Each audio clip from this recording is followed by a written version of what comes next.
And we're back with another episode of the Lakers Fast Break Podcast. This is Gerald Glassford coming right back at you here from the Lakers Fast Break. Pop Culture Cosmos, where we cover the latest news and trends in pop culture each and every week, twice a week, wherever you get your podcasts.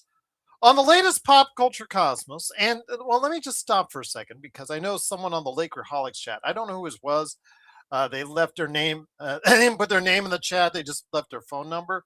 It's left anonymous, but they said they haven't heard enough of the pop culture cosmos on this show. So for them, I'm going to make sure I get in enough pop culture and pop culture references and pop culture cosmos as I can. But on the latest pop culture cosmos, which again, if you don't know, is the reason why this show even exists in the first place. This channel exists only because of the pop culture cosmos. So on the pop culture cosmos, and fight on, Trojan, fight on. USC football around the corner, indeed. But the pop culture cosmos wanted to go ahead and make sure you know that Josh Peterson and I will be wrapping up weekend 2 of Spider-Man Brand New Day. I've had a chance to check out Gears of War, E-Day, absolutely. I've checked out the multiplayer beta. I have some impressions, so I'll go ahead and share that on the show as well.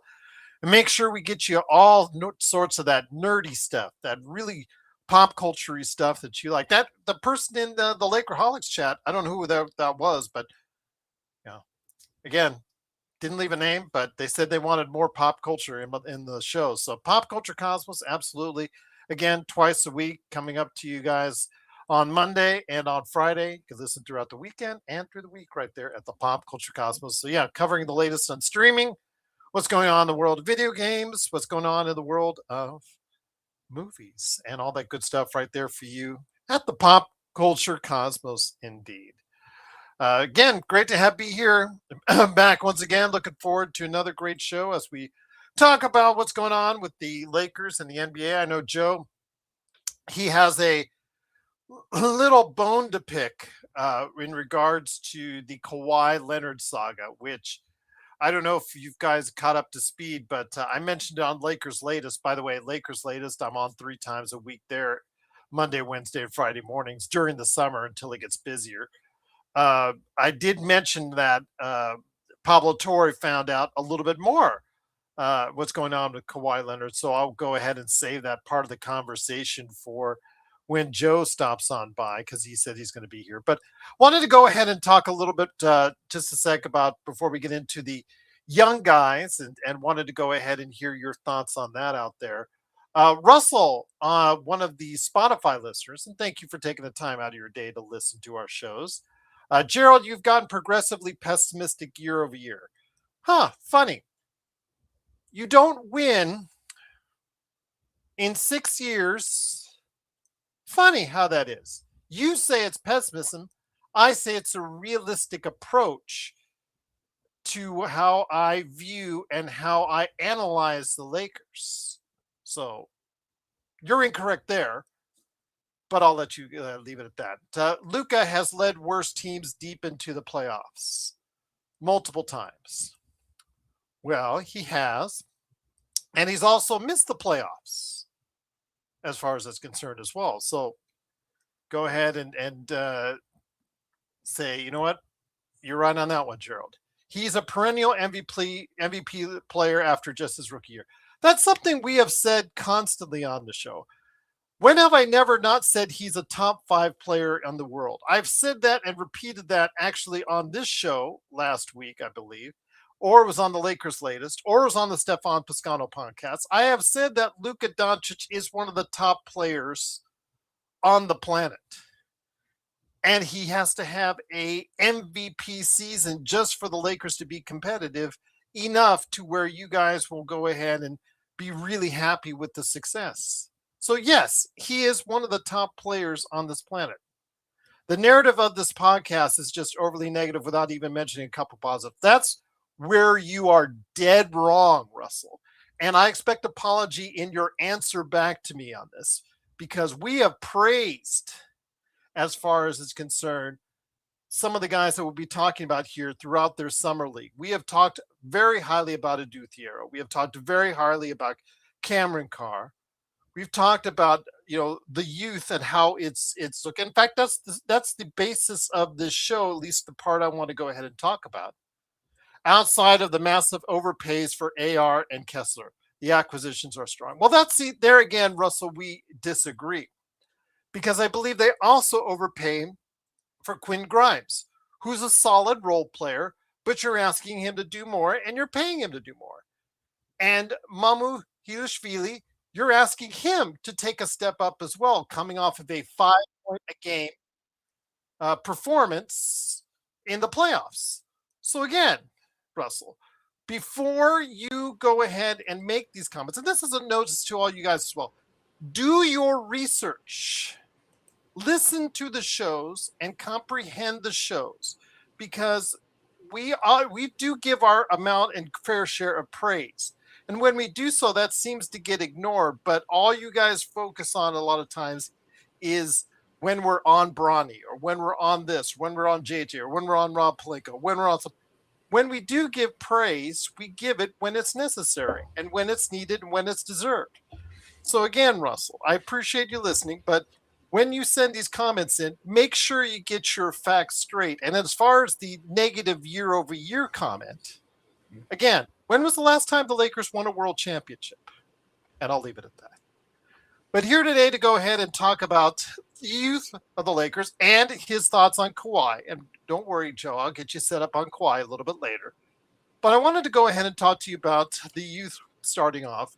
It is a good man indeed. It is the guy behind the Joe Soro experiment right there for you on YouTube, talking about the Dodgers getting off the schneid after a bad week last week. Let's just put that aside. Let's just put that last week aside and move on from there. We'll move on because the Dodgers got Squall, and you know what? If they get it right, it's going to look really good, and I think it's going to look really good for the Dodgers. It is, of course, Joe Soro. Joe, good to have you here.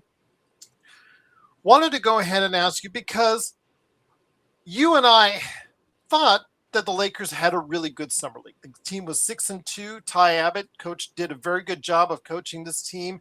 They looked really good in San Francisco and looked pretty good themselves in Las Vegas. With guys like Adou Thiero and Cameron Carr looking to get time sooner rather than later, the question now becomes, why aren't they getting more interest from those people as far as the analysts? The Lake Raton, for instance, when he mentioned who he wanted as a starter, he immediately went to Zaire Williams, who was brought on a minimum contract, bypassing both of the young guys in that rotation as far as that's concerned. So with that said, although I think it's going to be, or think it's probably based on what you pay for them, Mamu, and as far as Quentin Grimes, your thoughts on how we can integrate and utilize the success from the Summer League, get that momentum from those guys early on so that they could be a part of the rotation and feel like their efforts in the summer was worth something.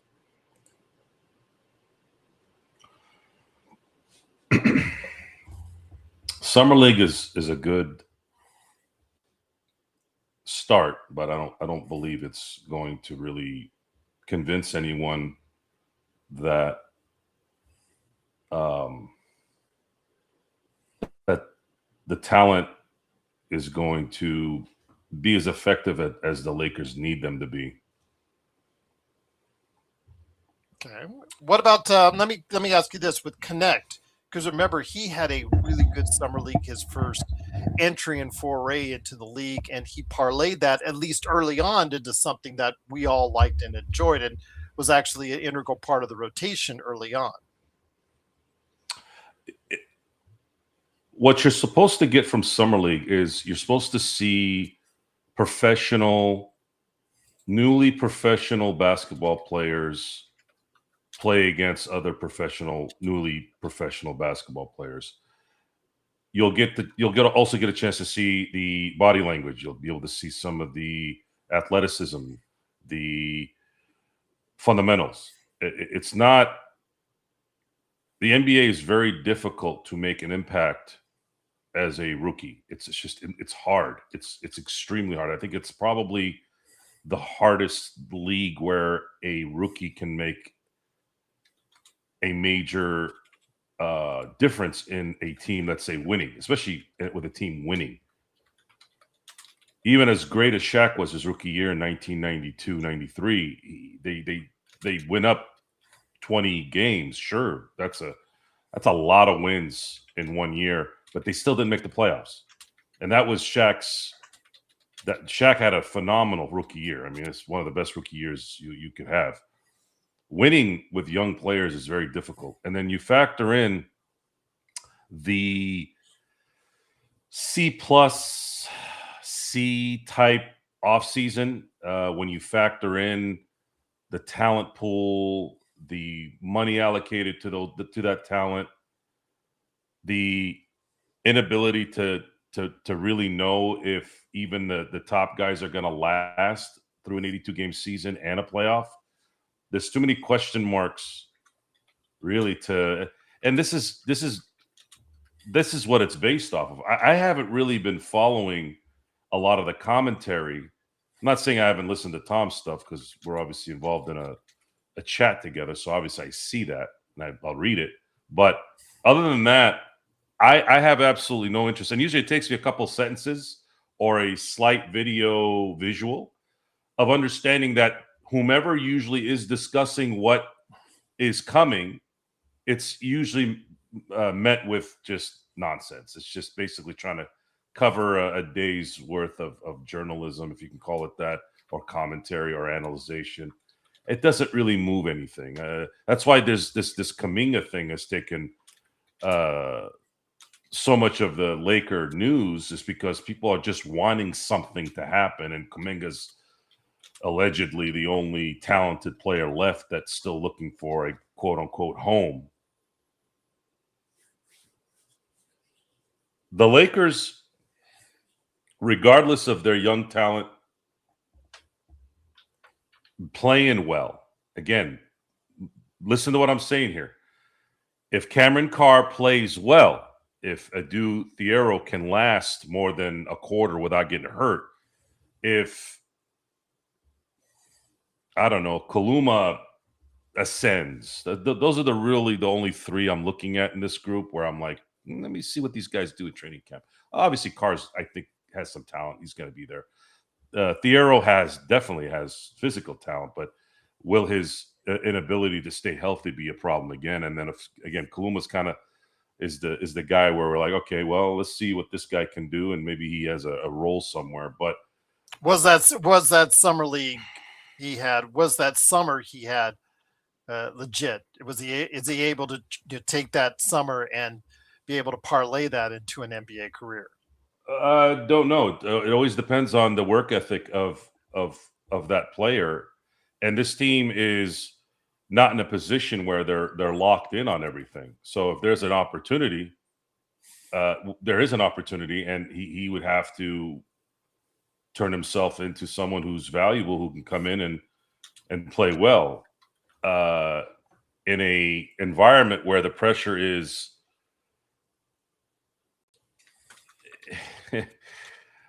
Are we going to depend on a Kaluma to play the wing, which is a massive need, which is why they're talking about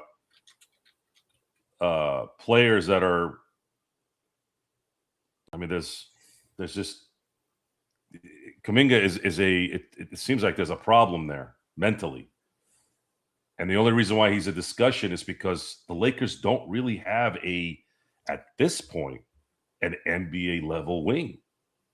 And Kuminga might not be that guy either. He's shown in two places. Yeah, and you've ended up being a backup in both. And then the other side of it is there's rumors of Klay Thompson coming to LA.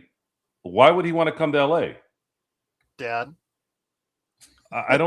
Dad's asking for him. You know that, right? I know, but he'd be better off going to Philly and trying to win a championship. I think the LA thing is gone. We don't want to see Klay in a Laker uniform turned into Jason Capono. I don't want that. Those injuries sapped a lot of what he could do on the defensive end. A lot of stubborn. You'd open the show with people who called you pessimistic. there's a fine line between being pessimistic and announcing the news. Mhm. Maybe the tone is not. People want to feel good, right? Mhm. Uh when things really go well, it's usually coming from some place where it doesn't feel good. It's the old losing is worse than feels worse than winning feels great. Correct? That Yeah. I think in all the discussions of the three-peat Lakers in the beginning of the century and the repeat championship with Kobe and uh, and Pau Gasol, even the bubble championship, it's always met with more discussions about the losses in and around that era. It's just not natural, I guess, for a Laker fan, now a Dodger fan. Obviously, I'm a Steeler fan, so there's a lot of that aura there too. I got lucky, man. My pops picked he picked three great teams before I knew any better, right? And there's never gonna be, I don't think, a satisfaction. There's a small sample of it. They win a championship, you're celebrating, you're enjoying 3 or 4 months, but then all of a sudden, I remember I was on a different Laker forum in 2002, and I remembered this distinctively. When the Lakers were about to sweep the Nets for the three-peat, every discussion in that forum, in that championship thread, on that page, was they were already thinking about, man, we got to do this to get a four-peat. We got to get this guy. We got to make sure we re-up here. Like, the game hadn't even ended yet. You haven't even celebrated a championship, a three-peat, no less. Something that you don't really see, but we've been so spoiled as sports fans because, oh, wow, Shaq and Kobe and Michael Jordan and Scottie Pippen. Well, Michael Jordan, Scottie Pippen gets a lot of the credit too. I'm not saying that, but the iconic players is Jordan, Kobe, and Shaq. Only those guys three-peat. Not even Curry, Clay, and Draymond could do it. Not Patrick Mahomes. Not the New England Patriots. So we witnessed something very, very rare, and it's something we actually can hold a lot of history to. But the problem is when you do that, you expect certain things. I mean, look at LeBron James. LeBron James was an 8-time All-Star as an LA Laker, brought a championship, won a Finals MVP, saw some really amazing games, but it wasn't enough. And a lot of that is from scumbags that hate LeBron James. I'm talking strictly basketball here. I'm not talking about LeBron James' extracurricular activity off the court. I'm talking about the actual LeBron James 8-year playing basketball. There were frustrations, but ultimately it was still watching an all-time great do his thing and do it as long as he did, and that was cool. I still say that was a cool thing to watch and a cool thing to see in a Laker uniform. You're talking about LeBron James played 8 years. He doubled the amount of years he played in LA than he did in Miami. So we were able at least to see some competition and see some great play by an all-time great. But it's never enough. And there's always something we're going to find. For a minute there, they had tied the Lakers in titles, but then there's still that we got to pass them, right? Now they have to tie them again, and then they're going to have to pass them. And then what is it going to be after that? Well, who's going to win the first 20th championship in NBA history? Like, it never ends. It never ends. And it's so weird that I'm talking about this, and maybe it makes sense because I'd watched a movie and I watched a documentary, Arnold Schwarzenegger movie, and then the other one was Sly's documentary on Netflix. Both of them said what I'm talking about right now is they never got satisfied. They were never, ever, like, they're upset that they're getting old because they can't do more. So as a fan, it's similar. It's similar in that we don't look into this and go, oh, well, we're the Milwaukee Bucks. We want a championship, yay. Or a Cleveland Cavalier. Cleveland Cavalier fans are still living off the 2016 title. The Toronto Raptors fan base is still living off the 2019 title. That doesn't work like that here. So it's going to come off pessimistic after every loss season, after every month that didn't work well. But then also at the same time, this team is not structured to win a championship. Despite what Cameron Carr does or Adou Thiero does, we enjoy the development. I do. I enjoy seeing players develop and play well. I really do. I think it's cool. We love Alex Caruso for being that guy. We like Austin Reeves for being the highest paid non-drafted player in NBA history. Yes, it's cool. It's kind of nice. There's a pride thing there. But at the end of the day, it's still about winning. Is this going to help the Lakers win? And the answer at this point is probably no. And it's probably not going to happen until the Lakers get their second guy. And unfortunately, Austin Reeves is not the second guy. And he'll never be the second guy. He could be the third guy, but the roster construction would have to be set up a certain way. And he could be the third guy, the Manon role. If he came off the bench as the Super Six, you're on a championship team now, if that was the case. But at this point, you have Austin Reeves as your number 2, and that's not going to win you a championship no matter what Luka Doncic does. And that is a fact. That's not being pessimistic. It's just what it is, guys. Believe me, I'm going to be waiting to hope I'm wrong and see maybe Luka Doncic turns into not only Superman, but Batman at the same time. And maybe he leads the Lakers to a championship because he's dropping 35, 10, and 10. And every single player on there, he improved. And yeah, I'd love to see it. But the numbers say that it's not likely that's going to happen. You'll see Luka have a all first team performance as long as he stays healthy. But I don't know about everyone else. It's going to be something we're going to have to hopefully be surprised with. Once again, it is Lakers weekend. It is Joe Soro along with me, Gerald Glassford. Thanks again for watching, listening. Truly appreciate it. Frank, yeah, the Russian kid looked good. I saw him when he played the Lakers. Just needs to get stronger. I think, like Cameron Carr, they both need to get a little bit stronger.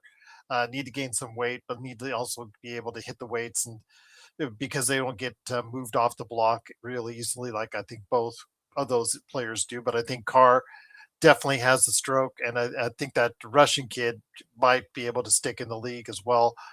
But Frank, the only reason that the Lakers did that was that they only bought into the second round because they heard Vassar wanted a guarantee contract, and he was going to drop. But like an idiot, Rob Pelinka showed his cards too soon and bought way into the back of the second round instead of just waiting like Atlanta did and just waited till they thought they could go ahead and get Vassar. And Atlanta, I guess proved out to be the case and got what they wanted at number 50. But yes, because the Lakers were the only team stupid enough to buy their pick hours before the draft.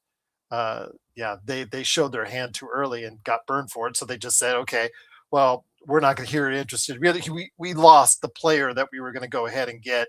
So here, Dallas, go ahead and pick. And like you said, Frank, the Dallas Rafael Barlow, who used to be on the show, he served a season as an international scout for the Dallas Mavericks. And so they really stay attuned to what's going on overseas. Absolutely. Indeed, Frank. But let me ask you this, Joe, again, some of the things that were said on that show yesterday on the Lakerholics show was that, I like the fact that, some of the praised moves, the universal, whether, they're like the Dunked On podcast that gave the Lakers an F+, or Laker Tom that gave the offseason moves an A-. The one universal thing was getting Zaire Williams and getting Matisse Thybulle as on minimum contracts. They thought, everybody thought that, minimum contract as a deal, great, absolutely. And again, who could fault anyone for that as far as to get guys that can maybe make a contribution for that smaller price. And in doing so, though, the habit from some fans once you get these minimum deals that look like there could be a good deal, Joe, is that they start already putting the cart from the horse. They already start having big plans for these players that are on minimum contracts. Remember Cam Reddish when we signed him on a minimum deal? A lot of people already had him high in the rotation or looking like he was going to be a player that the Lakers were really going to go ahead and utilize strongly, and didn't quite work out there. But with guys like Matisse Thybulle and Zaire Williams, I'm saying, they're minimum players, Joe. There are reasons why that they signed them minimum deals. Let them get to that point to make that kind of contribution first. But already we see guys like Laker Tom already slotting them into the starting lineup.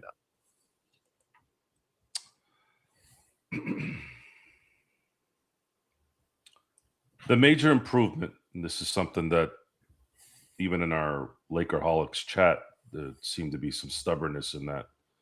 Really? I wouldn't know. Yeah, there's a lot of support for Rui Hachimura over certain players. Problem with Rui Hachimura is he didn't affect winning. He just didn't. And it's not an accident. So being the all-time playoff 3-point percentage shooter. Yeah, I mean, being an all-time anything in today's NBA doesn't mean anything. You have marginal players getting triple doubles now, like I would get maybe 2 points. But it's in the playoffs. I just asked. It meant nothing in the end. What did it mean? Did it mean winning? Couldn't rebound. This team needed rebounding, and they didn't have it for 4 straight years, really, in this last 4-year run. So his shooting in that Memphis series, the famed Memphis series that we liked, that we enjoyed so much, that was nothing too. I'm just being the contrarian here. I don't. When you're a Laker fan, you cannot. You're not really going to rest on second round wins. Okay. I don't. He had his best playoff in this last year, but his game just does not translate. And the league said the league matches what the performance is. Rui took a pay cut. No one wanted Rui, guys, except the Clippers, and that's because the Clippers are about. And we'll get to this later. They're about to deal with something soon. And they're going to need to, you want to talk about getting minimum contracts, wait till that disaster goes up in smoke. Another reason why when you have money, you still have to have brains instead of shit for brains. It doesn't matter how much money you get, still need to be good when you need to be good. So my question to the Rui fan base, why did the Rui in his prime, this is his prime, this was his moment to get his real contract. Like this was the time to get that contract in a summer of zero talent, by the way. Zero in terms of elite talent, difference making talent, right?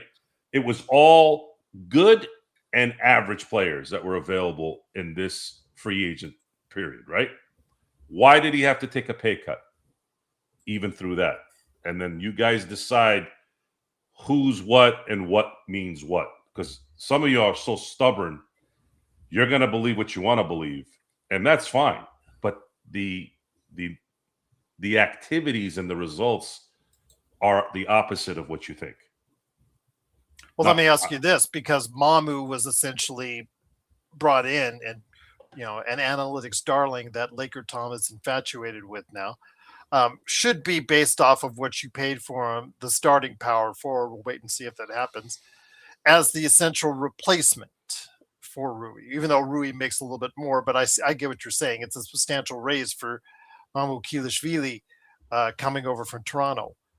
in the playoffs, because again, I like to go for the playoffs. I know a lot of people still like to go, and I know that the Lakerholics always trend towards the regular season. I trend towards the playoff season. What is Mamu going to give that Rui doesn't? Because he is also coming off of the, in his limited time in the playoffs and didn't quite perform as well as probably you would have liked to have seen either. But again, gets the nice contract from the Lakers. So what is he going to bring that's different than Rui? Well, I'm sorry to say this, but I don't see him as, and even if the Lakers signed him to do that, I'm sorry, but his actual benefit is going to be the backup center. I think that's where his value is going to be. Playing power forward with his limited skills, he's going to get barbecue chicken on an elite against an elite team. I think his best fit will be to back up Walker Kessler. Walker Kessler isn't going to be a 35, 40-minute player. And most centers are not these days. But he's going to have to take up a lot of that time because guys, follow me when I say this. This team doesn't have a NBA wing. No, I don't consider Jared Vanderbilt an NBA level wing. So you're going to see a lot of four guard and a bean pole at the 5 lineups, and that's where he's going to benefit from because he'll be able to run and leak out and maybe get the occasional, get to the dunker spot and dunk. Something that unfortunately guys like Vanderbilt and Rui couldn't do. Does it concern you at all, though, when he's playing center as a small ball center at 6'9"? Oh, absolutely, because when you start playing the Denvers and the Philadelphias, right? I mean, I know Philadelphia's in the East, but you're gonna get smoked. Or a team like Utah. I mean, Utah is not overall. Utah might have a decent season. I'm still trying to figure out. In fact, I talked to Matt John a lot, but they have 6 7-footers on that team, or thereabouts. A couple 6'11" guys, but rounded off 6 7-footers, just to give you an idea, Joe. And we have 1 on our team. Does that make a difference? No, it's just not. It is not a championship constructed team. For them to win, and I don't know, there was a post just not too long ago. First of all, if you don't consider LeBron James great, your commentary ends there at that point. It doesn't matter what you say after that. If you want to say that the team's going to be better without LeBron James, fine. I'll roll with that. But if you think that someone like Quentin Grimes is better than LeBron or Mamu's better than LeBron, you're not really thinking too well. And it's irrelevant whether he is or not. It's about the overall team, what this team is capable of doing.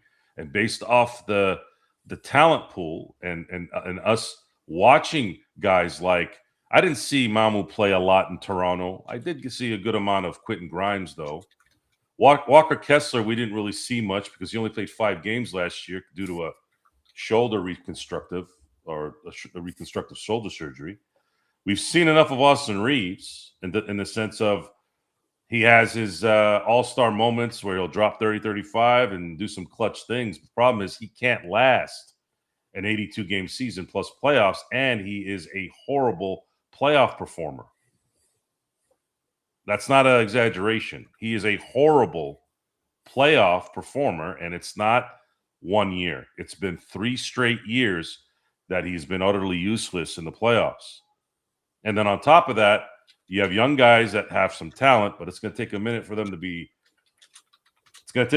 develop. And then who do you have to hang on in terms of depth? Jake LaRavia, Jaden Hardy, Colin Sexton, Jared Vanderbilt. Kevon Looney is the backup of the backup. Okay. Washed, according to our Warrior fan base. Totally know that part anyways. Don't mind him playing about 10 minutes a game just to kind of spell some guys. That's cool. But This does not look good. It doesn't look terrible because you finally kind of move on. That's the good part about that is LeBron not being here. You finally do have to move on now. Now the atmosphere changed finally. It's the Luka era of basketball. And that couldn't happen until LeBron left. Now they can focus on the construction of the future, which is Luka Doncic, and how that's going to come about. And for this team to be competitive, they're going to have to play their best basketball of their careers, other than Luka. If Luka plays like he's played his entire career, it's enough. But everyone else has to play better than they ever have in their career. And that's it.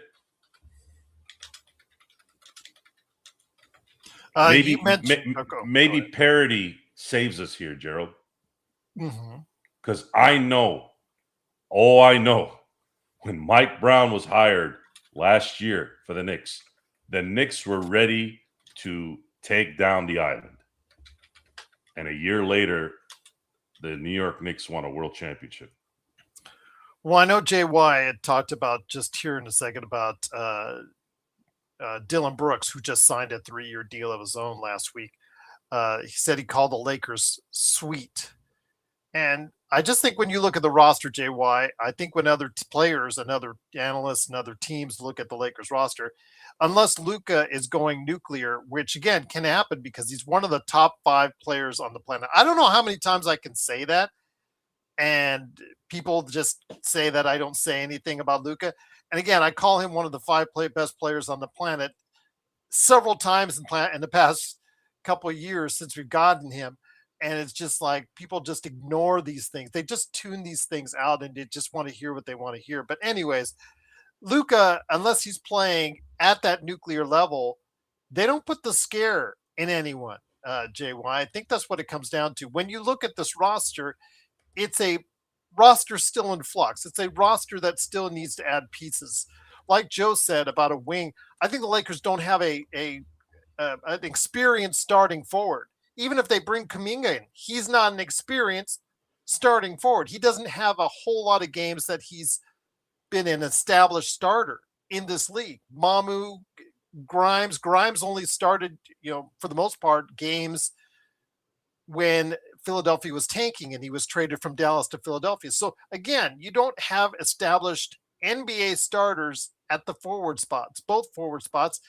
And we've talked about the lack of rim protection and height beyond Walker Kessler. So there are concerns here. So, again, when he calls this team sweet, Joe, I think what he's trying to do is just poke the bear one more time.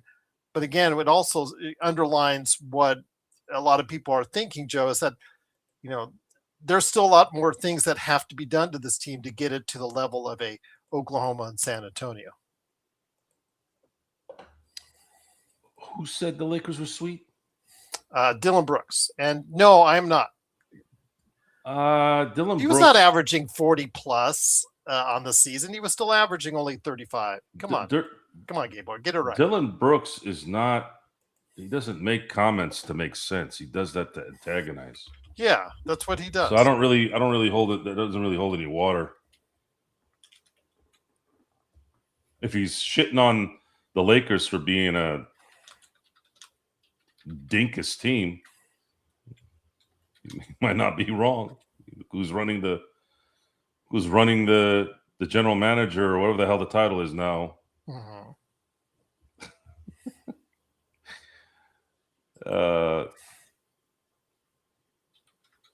It's something we're gonna have to wait to see. I don't think there's really much to. There's not everything right now is just shoveling sand into the ocean. There's just nothing. There's nothing you're gonna know until. And really, even if this team comes out the gate and plays well, we still won't know anything because there's a history already of a lot of these guys that don't make it through the season well, and some that aren't really valuable throughout the whole year. It's what's happened. We still have people telling us about, again, had to bring up Rui, and I like Rui. I thought he played up to the highest level as he can play, but I don't understand how people don't understand that this thing it doesn't matter what his 3-point percentage is. I don't give a shit about his 3-point percentage in the playoffs. Does he win? Does he play winning basketball? Winning series? Oh, that's not his fault, Joe. Well, then whose fault is it? Whose fault is it? Well, Joe, Luka was out and Austin was okay, fine. What about the year before? What about the year before? This isn't something that happened for 3 weeks, and I said, he sucks. We had a giant sample size of everyone. Everyone!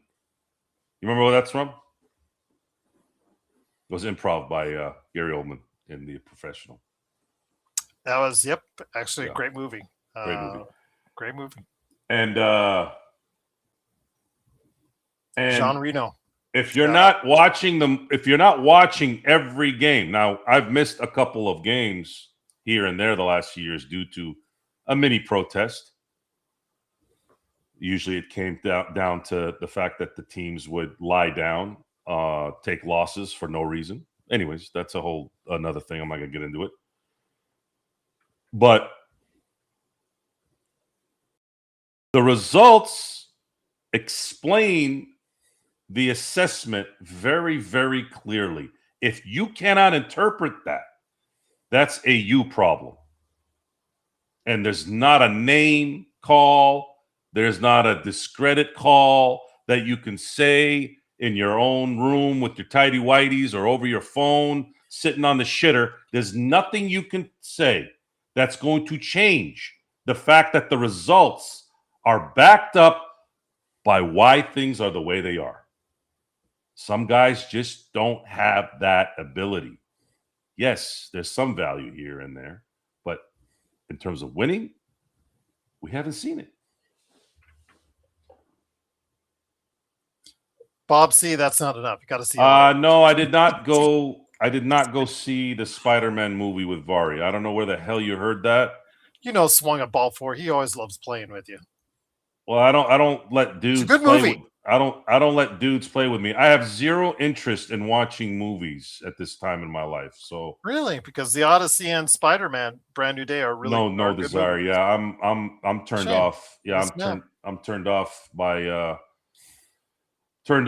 the movie making process and how it's made, and the fact that I'm just not in tune with the current storytelling of movies.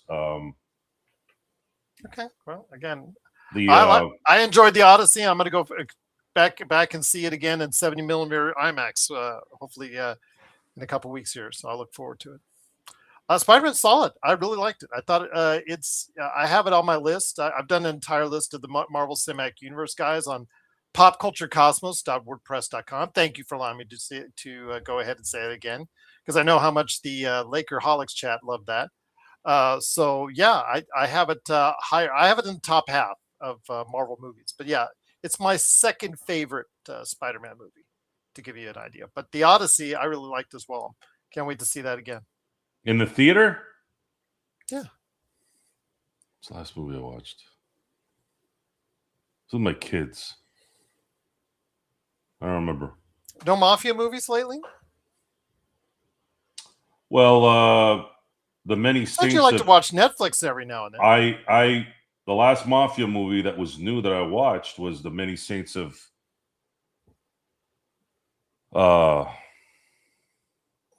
see, it was such a shitty movie. I didn't even remember the name. Many Saints of whatever. I thought you've been checking out Netflix. I've been checking out Netflix for the repeats of the Sly documentary or the Arnold documentary. A lot of times it's background stuff where I can continue to do things and it's there. What was the last movie I saw? Oh, I did watch that documentary about that piece of shit that killed those kids in Idaho. Oh yeah, I saw that.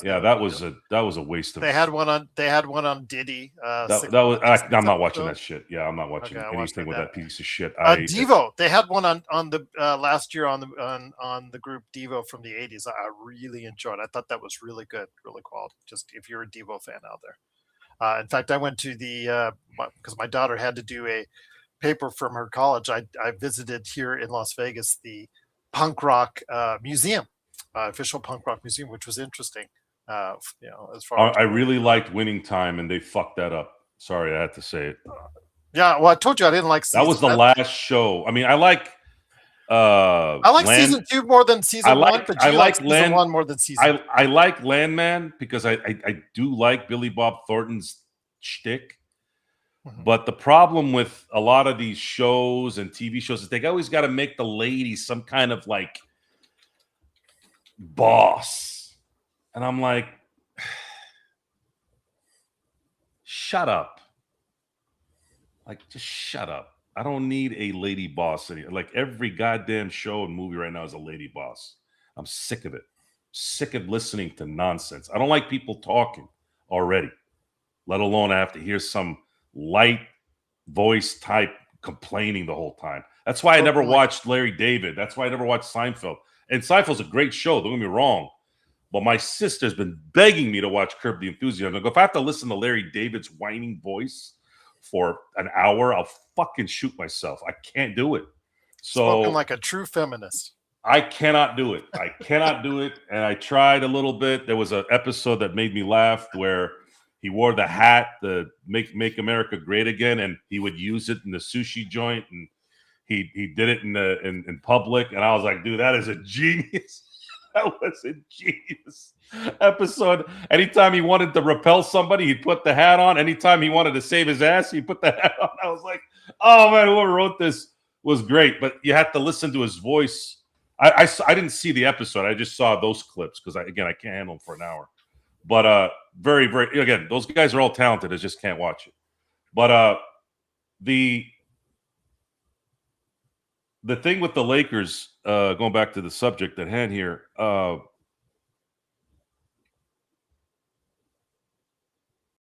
these players that were signed are not, they're not all-stars.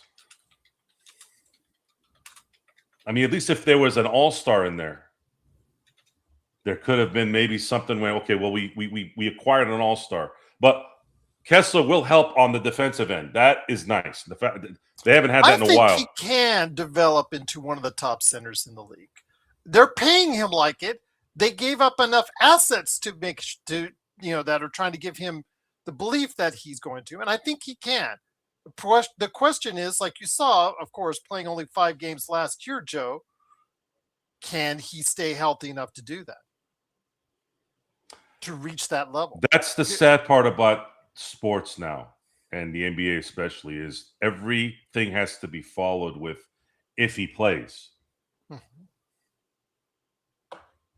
How can you make any assessment on anything when guys are taking days off, making $40 million a year, and they can't play an 82-game season? Joe, it's a different league these days. It's a different league these days? Really? Is it really? Well, they're running faster. They're bigger, and they're this, and they're that. I'm like, oh, Joe, you're just the old man yelling at the clouds. Yeah. Okay. $40 million so that I have to watch some guy miss 22 games because he's tired. How stupid does that sound? I mean, look at I keep hearing about Wembanyama, right? Well, is this guy gonna play? He barely made it to 65. He would have played 50 games if it wasn't for the 65-game rule. They would have made that guy play 50 games. Is he gonna last? Is he gonna last? So we don't know these days. I think everybody is mentally weak, mentally stupid than ever before, which is crazy to say because people were pretty stupid many, many years ago. But this is more going to the reverse. We were getting smarter, and then all of a sudden it like scaled back for some weird reason. I don't know. Maybe it's the cell phones, maybe it's social media, but they're always blaming something, right? Well, get off the damn phone and get off the social media and start smartening up a little bit. Maybe be a little bit more tough. But no, it's a jokety joke. Everybody has to, roll their eyes when you talk about shit that's going on. And the problem that it is, oh well, you're just not adapting to the current situation. I don't have to adapt to shit. You're the guys making $40 million and taking 20 games off a year. And you're wondering why you guys suck. Wondering why you're breaking down at the end of the year. Maybe because your dumbass is too busy playing golf, not doing enough stretching, not doing enough pounding on that body to make sure it can last an 82-game season in the playoffs. How come I never saw Kobe miss a playoff or miss at the end of the year? He got injured, but he came back. Shaq got the shit beat out of him for 15 years. He was always there in the end.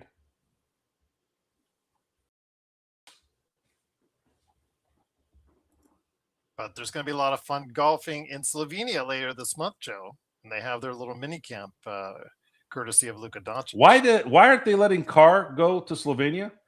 Rookie orientation and standard NBA rookie orientation. They get all the rookies together that were drafted. They're going to give them rookie symposium as far as, the seminars that they, I think it's a good thing, Joe, because again, they give you firsthand accounts, how to handle your money, how to handle, investments, advertising. They give you basic rookie tips. The league does to come together. It's, or the Players Association, whoever's running it. I think it's good. The fact that they will allow that they have that, because the fact it's, just one conversation with Anton Walker should get them all scared on exactly how to invest their money moving forward.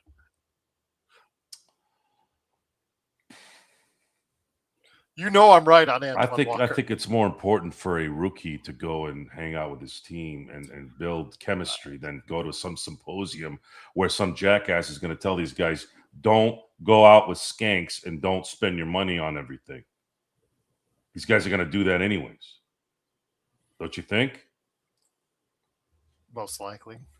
These guys aren't learning their lesson. Half the damn thing that I don't know how the hell the NFL keeps these jackasses under wraps now with all this stuff going on. Dude, there's like a list of stuff that's been going on this offseason, and the NFL has been paying off ESPN, probably CNN, all these whore channels that just aren't informational stations anymore. They're on the take, right? And you're asking me why I'm sensitive. I don't know if the word is sensitive more than but negative. I guess I've been called out. No, I'm not negative. I'm telling you what's wrong. You telling me it's not wrong to make $40 million a year and take 20 games off? If you don't think that's wrong, then you don't really have a lot of credibility to logic. So I didn't watch the Ipe podcast with the thing. I have no interest in listening to nonsense. No, this is from earlier swung as far as the basis of what I got from a Spotify listener. But be that as it may, Joe, it is, of course, Lakers weekend. Joe Sorrell, along with me, Gerald Glassford. Thanks again for watching and listening. Joe, you wanted to talk about Kawhi Leonard. As I spoke about on Lakers Latest on Friday, Pablo Torre found out more, and officially on his last episode dealing with the Kawhi Leonard saga on Thursday, talked about a second, or even if you want to include the Rhode Island Fire, a third very questionable association, this time with Daktronics, the makers of scoreboards in and around the world, as far as in stadiums all across the world, and most notably the halo that sits in the toilet bowl right there in Inglewood for the Clippers Intuit Dome. With that said, again, for Aspiration, which no longer exists, and the owner has gone to jail, Daktronics, and Rhode Island Fire, he has an association with all three of these. I think as an owner, part owner of the Rhode Island Fire, owner with all three of these. They all tie into each other somehow. if you go ahead and watch Pablo Torre Finds Out, and all have an association behind the scenes with Kawhi. None of these entities ever reported him to be a official spokesperson or anything like that. Aspiration, of course, it looks like through the paperwork that's been, found out for by Pablo Torre, looks like that he was compensated for virtually doing nothing and getting paid millions of dollars for that. We don't know if there's an association monetarily wise with Daktronics, but it looks like he was at one point in time a guy that was in their keep as someone that was working with Daktronics, courtesy of a shell corporation from Steve Ballmer.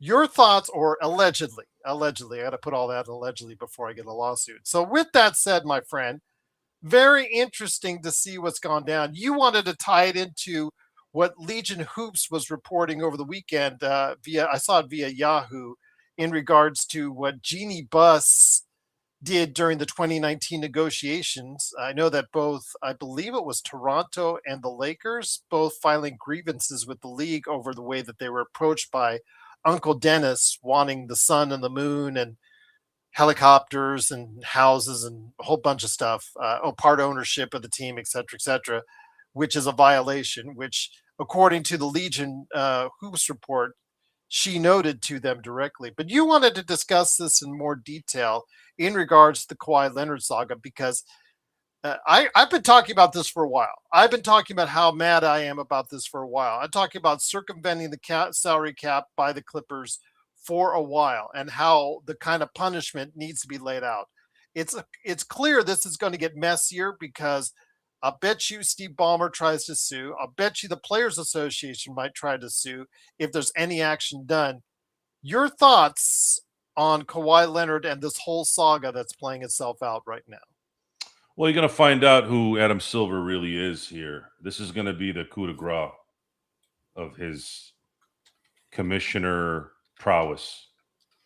He needs to grow a pair. A guy that came out the gate like Secretariat and turned into a pumpkin the last 6 years.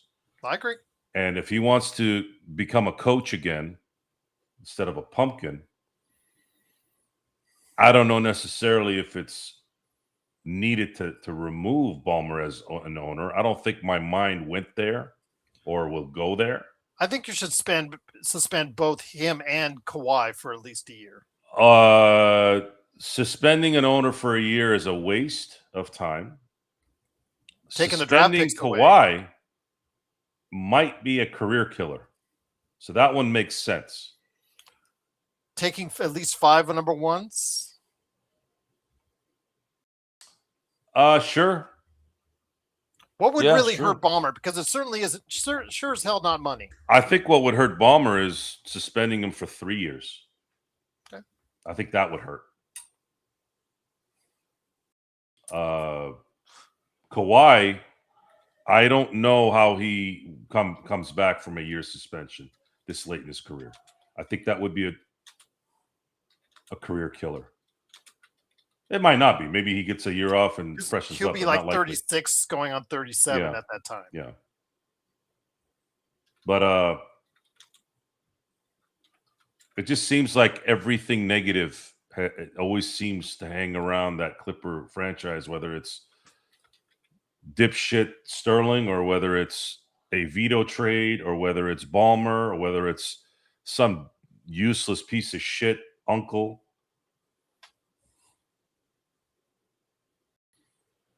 Kawhi Leonard, because he couldn't do his own shit, cost himself a jersey next to Kareem, Magic, Kobe. All he had to do was come to the Lakers, and none of this would have happened. And he could have made all that money that he was making as a Laker.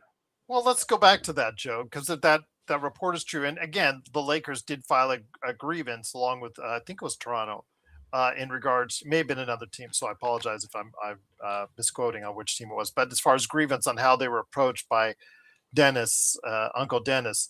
So you say that as far as coming to Lakers, if you should have come to Lakers, but what if he would have come to Lakers? Would have been nefarious as far as how he would have come, because again, obviously, if you were getting Kawhi, you obviously had to get Kawhi under some nefarious purposes.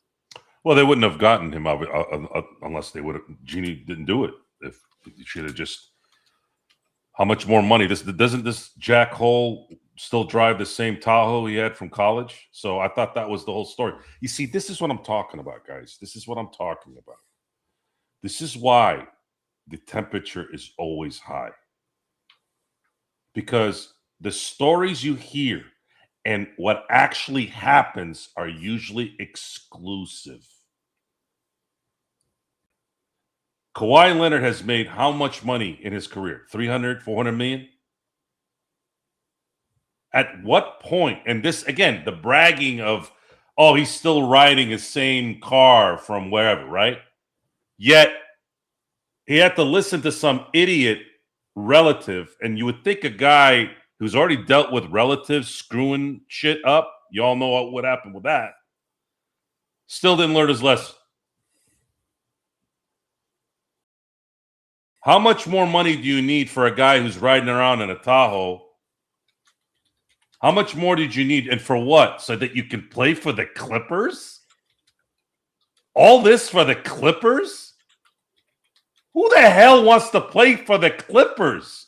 Joe, maybe you need to be paid extra to play for the Clippers. You have to turn into a mobster to play for the Clippers? No-show jobs? When I heard no-show, I thought it was a joke. I thought it was a skit. Yeah, Kawhi got some no-show jobs. I'm like, ha ha. Oh, that's funny, because, I was just watching an episode of The Sopranos, and I remember they were talking about it. And like, no, seriously. He actually, I think they caught him with no-show jobs. I'm like, what the hell are you talking about? Bob C says the Lakers can gift me $60 million, and I will give Kawhi $59 million to mow my yard. And I said, well, let's funnel the money through a shell corporation named Simblades. Just kidding, Joe. Just kidding. These are the same pissants that talk about a system that's messing with them, right? And then you end up finding out that these are the same pissants that are implementing the same methods. This is why when I've gotten on this show, and I don't say this to push anything, this is just me explaining through topics that we talk about. Why am I sensitive? Is the question tonight. I wouldn't necessarily mean sensitive. I'm as insensitive as they get. Maybe to my kids, that's about it. My wife, obviously, and people that are around me that I love, but I am as insensitive as they come. And the reason why I am is because the smell of hypocrisy is always in the air. And it's masked by bullshit. And there's a lot of bullshit, all types of bullshit. Actually, there's horse shit, bullshit, pig shit, all around to try to get you to not smell it. Oh, you're judgy. Oh, you're kind of tinkering on maybe a little bit of bigotry. Oh, really? I am, huh? Is that how you interpret it? So if I call you out for doing something that you're not supposed to do, now it's my problem? I'm not out taking no-show jobs. I'm not the one using the system to get loans when I have a team that's worth $10 billion. I'm not doing that. They're doing that. We're just telling you what's up. So, in the end, whatever happens, the damage is already done. And I'm looking at it from a Laker perspective because I'm a Laker fan. If his dumb ass would have just said, I'm going to the Lakers, I'm going to make max money, and then I'm going to have a chance to be a part of. I'm going to have a chance to be a part of a dynasty, and they would have been. A Kawhi, AD, LeBron trio would have won at least 3 championships. And I think they would have won 4, but for sure 3. There would have been so much baggage that each one took from the other that would have kept them healthier. That they would have been very effective because their games matched up well too. AD doesn't need the ball, but he was an amazing defender. You have Kawhi, who's got an amazing mid-range, can lock you up, and then you have LeBron at the point. It would have been destruction on the NBA. They would have probably three-peated. 2020, 2021, 2022. Now, a lot of people say that I've talked to, oh, AD got hurt in 2021. I go, he would not have had to have rushed himself back from those injuries in 2021. He would have been able to just kind of chill a little bit. And I'm fully confident that he would have made it through the playoffs had he been able to not kill himself to try to get back. Because their defense was rated 1 with him not even on there. That's how good the defense actually in 2021 was better than in 2020 because of the fact that AD wasn't playing most of those games. So imagine if AD and, oh man, it would have been amazing. But that's what we got. That's what we lost. That's what we lost. And it's sad too because the appreciation for guys like Klay Thompson, for Steph Curry, for Draymond Green, God help me, opening the doors for the Kevin Durant's and saying, look, we have a chance here to be iconic. Now, if Durant hadn't busted his Achilles, they would have three-peated. And maybe he comes back and they go for 4 in a row because I don't think he would have left if 4 in a row was in their sights. I think he probably would have stayed for at least another year. That's my guess too. So you lose out on greatness, and you all know I hate parity. The way the NBA is winning championships right now is disgusting.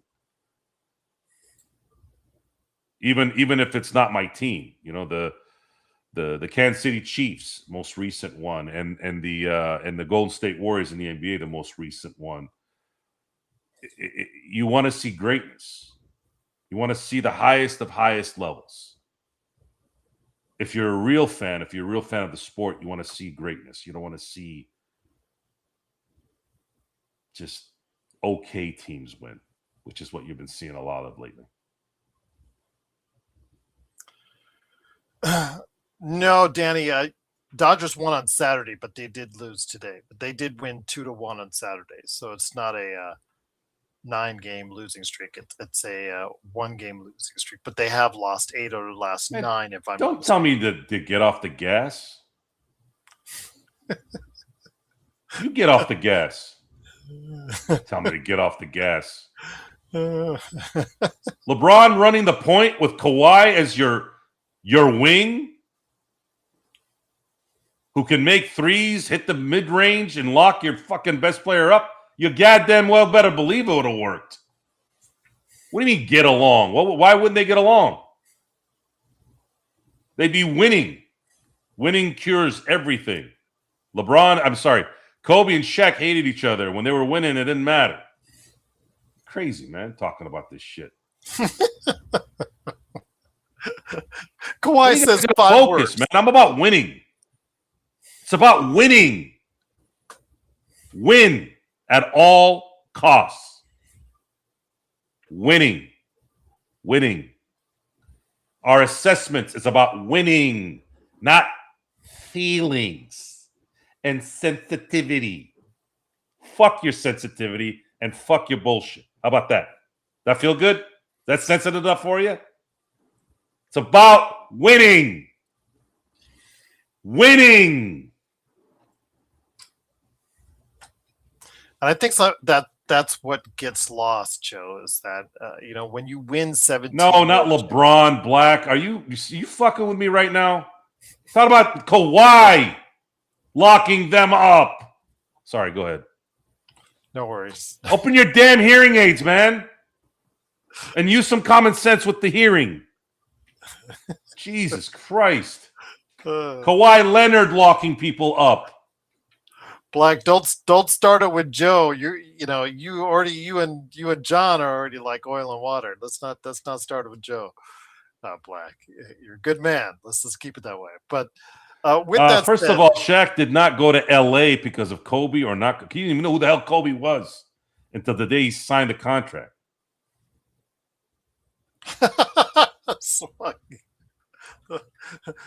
so yes, let's give Swung some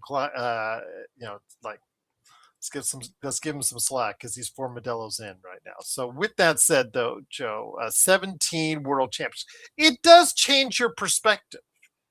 It does. Like you said, me and you, we're all about winning. I mean, let's go back to the beginning of the show and that comment that Spotify listener made. And Russell said, how we're negative in more and more negative in years. And I'm like, okay, when was the last time the Lakers won a world championship? 6 years ago. So you'll forgive us. And again, 17 world championships in, if you become accustomed to being at that level. And when you're not at that level, it is not accepting to you on that basis, Joe. We're not into participatory awards. We're not into, oh, well, that was a good try. It was a good season. Ultimately didn't work out, but oh, shucks. Oh, well, let's go at it next season.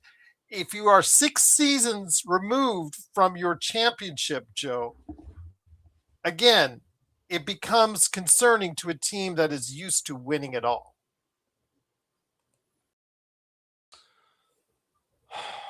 Yeah, that it's a little more detailed than that, though. There's an expectation. There's a defense to someone's feelings on what should be. That I think it's confusing here. The positivity versus negativity. It's just, we know who these players are. We know what they're capable of.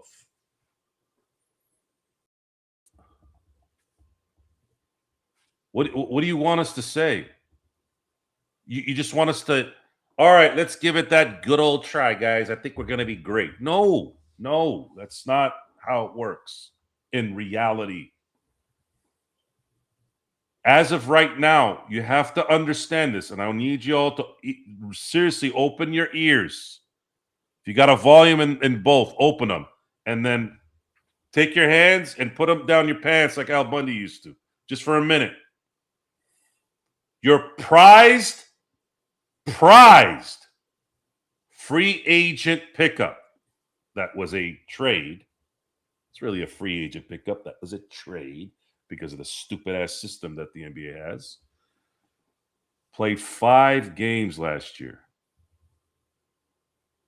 How the fuck do you want me to assess this shit? How? Oh, he's going to be great. How do you know? He played 5 games last year. And then there's something wrong with us when we're worried. You give Austin Reeves a max contract, and he has not been playing well when it matters.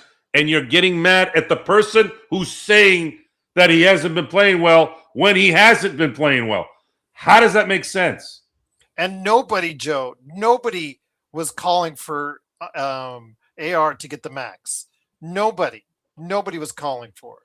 And I said, just watch out. Because if I'm his agents, that's what I'm asking for. And they did it. But none of us were asking, oh, this is what he deserves. This is what he's going to get. This is what we think. Remember, Joe, see how many people were like 20, 30. The show, again, the purpose of the show, and there's a lot of people that cannot stand us for this. And that's fine. I get it. Sometimes I'll turn on the podcast. I'll hear myself say one word. I'm like, I'm not feeling it today. Believe me, I get it. But what we have said has more relevancy than most of the people out there that are talking about this. And a lot of it has to do with the fact that we watch every freaking game and we know what the hell the talent is out there. If you're here for the entertainment, cool. If you're here for the information, cool. juggling those two is part of this thing. But if you're going to come on here and, I can't believe what you guys are saying, and then the prelude to that is LeBron isn't great. How is any human being with an ounce of common sense going to take you seriously in anything? Seriously. Oh, LeBron James is not great. Okay, then who is? Who's great? Quentin Grimes is great. See how stupid that sounds? Even Quentin Grimes wouldn't say that. See how stupid that sounds? That's the same amount of stupid when you say LeBron James isn't great. Now, if you say LeBron needed to go, he was not great for this team, moving on from here. Absolutely a good assessment. Even if he's a better player than Quentin Grimes, even if he's better than a player like Cameron Carr, there's a different dynamic when it comes to team sports. Sometimes chemistry matters. And then also the fact that you also have a certain hierarchy that needs to finally take its next step, i.e., I always use this as an example. They had to get rid of Joe Montana to keep Steve Young back in the 90s, even though Joe was still capable of playing. They had to get rid of Peyton Manning. If you want something more recent, they had to get rid of Indianapolis had to get rid of Peyton Manning because they just drafted the most highly touted quarterback that ever lived in NBA and NFL history in Andrew Luck. Those aren't exactly what happened here. This had more to do with the fact that LeBron had run its course. He's a little older player, but now it's Luka time. If you say that, yes. Or if you came back and said this, Joe, they should have kept LeBron. He has more talent than this guy, and it might have worked. I would even say, yeah, you might have a point. Yeah, you still might have a point. But when you start a conversation with LeBron sucks, he's never been great. Come on. He's stupid. Just stupid. I'm not going to take you seriously. That's it. There's no discussion there after that. You just go away. So let me ask you this. Good question that was pointed out by Swung. He wasn't busting your chops. He's 4 Modelo's in, but he still pulled out a good question. And my compliments to Swung on that. Joe, do you expect JJ to be able to maximize this roster now that LeBron is gone? He thinks we're regressing. And let me tie this in before you answer that question is some of the odds have started to go out as far as NBA futures. And you know that the guys that like here in Vegas, the sports books, they study this thing because it's their livelihood. The guys on the online apps, whatever you think of those online gambling apps, they spend their time, Joe, investigating and looking this up. So the NBA futures currently have the Lakers at 46.5 wins and a 6th place finish in the Western Conference based off of what BetMGM, one of the more popular online gambling arenas, says. And again, they do their research in doing this. It's not just they whip this out of their ass or anything like that. So with that said, tying back into his question, do you expect to be able to maximize that roster, JJ, now that LeBron is gone? Because in his mind, he thinks that we are regressing. And according to the experts out there, or at least a good portion of the experts, they think the Lakers are regressing as well. Yeah, well, this is the system they agreed to. How are they going to improve? You can't get anybody. How are you going to get anybody? You need Jokic to not take the extension next year and come to the Lakers. That's what you need next year based off of what's going on right now. Because the system will not allow you to do anything to improve. You either have to have the right timing, the right amount of money. Even then, it didn't work. They had the money this summer, but the timing was off because there's not enough talent. This whole thing with Brad Stevens trading Jaylen Brown to Philly and everybody shitting on him, it's like, what did you want them to do? He ruined his value already at that point. The entire world knew that Brad Stevens was in a rut. You're not going to if you you're not going to see these guys, these idiots voted against themselves. They got played, and they've been getting played for a long time. And it was always the big bad LA Lakers that they could throw the venom at. Just like how you're seeing in baseball right now with the Dodgers are ruining baseball. It's the same shit they were doing after the 98 lockout. It's the same thing. They paint a boogeyman. Now they don't have a boogeyman anymore. What happened was all these stars played themselves. And I'm not even talking about Jaylen Brown. He got a supermax, which I think is an overpay. Jaylen Brown's a very good player, but he's not a supermax player. He's not. There's only a handful of players that should be paid the supermax. Guys like Luka, guys like soon-to-be Wemby, if he can last. Jokic in his prime. MVP type guys. So how are you going to improve this team? There's no how. With who? Who's going to trade with you? You'd have to have a star demand to go to LA. But what draft assets do the Lakers have? They just traded all of what was worth anything for Walker Kessler.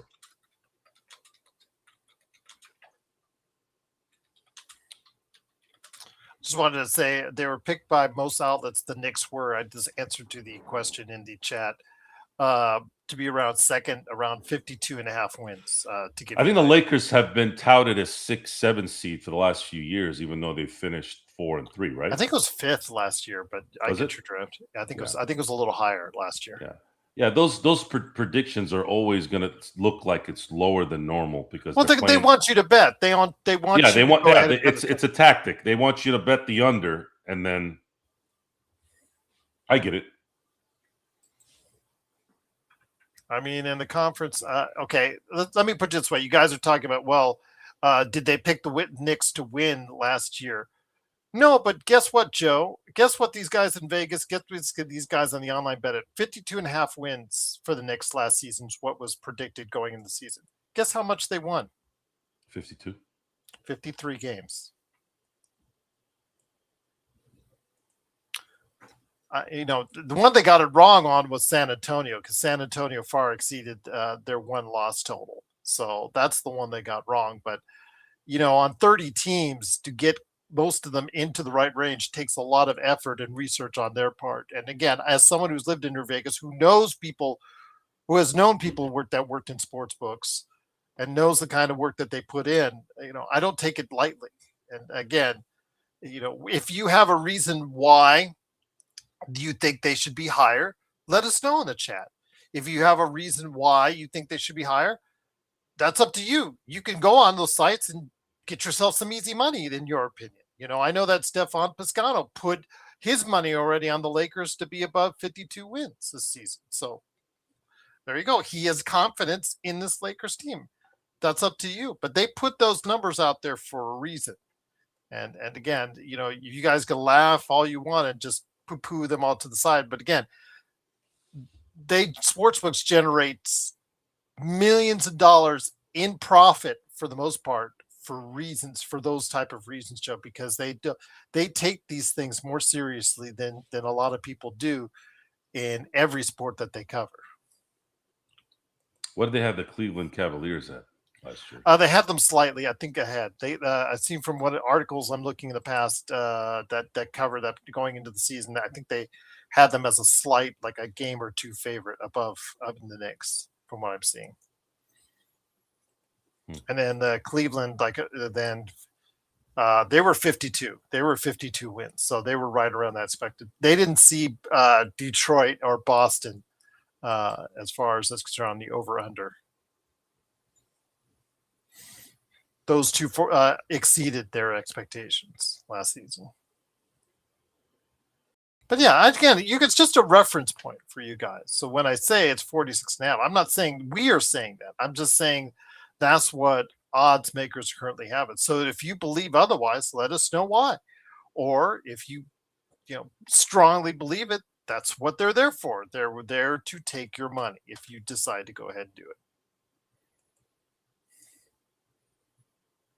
I know Vegas, as you know, Joe, Vegas is heavily dependent on Southern Californians coming in on an every weekend basis and spending their money freely. And a lot of times they're with the Lakers, they do certain things and they have post certain odds just specifically for that crowd of Los Angelinos to come So in. they're still doing that. Southern California guys still visiting on the weekends to. Oh yeah, it's still It's the freeways are still I-15 is still pretty nasty coming in on a Friday night and going out on a Sunday morning, especially in 115-degree heat or more. It's like 120 on Friday in the desert. So yeah. So with that said, though, it is of course the Lakers Fast Break, Lakers Weekend. It is Joe Sorrell along with me, Gerald Glassford. Thank you again for joining us, Joe. I want to ask you one last thing. This is personal from me. You talked about the offseason being about a C plus, C minus, in that range. I graded it around a C as far as is concerned. We're not as high as Laker Tom is, but we're not going to give it an F plus like the guys on the Dunk Don podcast gave it. National NBA reporters gave the Lakers an F. Rob Pelinka an F plus on his offseason. So with that said, how would you have dealt things differently in the offseason? I mean, I've already been up front and told people exactly how I would have chosen things differently and done things differently as far as the offseason is concerned. But how would you have approached the offseason differently had you been the guy in Pelinka's chair? Probably the same. I just wouldn't have given as many player options, and I would not have signed Austin Reeves to a 4-year guarantee. It would have been at 3. And then I would have had a team option as the 4. And really, I think I probably would have given all four guys team options. I would not have given them a player option. And I would have done everything. I mean, he may have done everything, but I probably would have focused on getting rid of Jared Vanderbilt a little bit more. Asking a few favors for that. Yeah. What about the Walker Kessler part of it? Because Walker Kessler, where this thing didn't go from C to F was the fact that the Lakers were in need of a big who could rebound. And they got both in him. He can rebound and he can play defense. That is a huge positive. The issue with him is we've only seen 5 games from him last year. It's hard to assess what he's going to be. You're talking about NBA players who don't play for pretty much 2 years now. How long is it going to take him to get into NBA mode? Guys struggle when they don't play for a month or 2, let alone a year. 5 games is a year long. That's not that's to me is he missed the entire year. That's not even, I don't even count those 5 games. And there's going to be a lot of pressure on him. Oh my God. The moment that poor guy has a bad week, he is going to get barbecued. It is going to be bad. And man, now there's only a handful of people that can handle the LA pressure, man. We'll wait and see. Again, I'm hoping the Lakers will exceed our expectations. I really do. That's what I want. When we predict or talk about the Lakers to be at a certain level, we want them to be champions. That's our goal. That's what we want each and every time out, is for them to win the title. We don't accept or like or prefer anything less than that. We don't take pleasure in the Lakers losing. I think sometimes people just get that or misconstrue that with us. We don't take pleasure when we talk about the Lakers not being at a certain level that you may perceive them as. It's the fact that just we want them to win a title. And when we see things that don't head into that direction, Joe, we have to tell you our concerns, correct?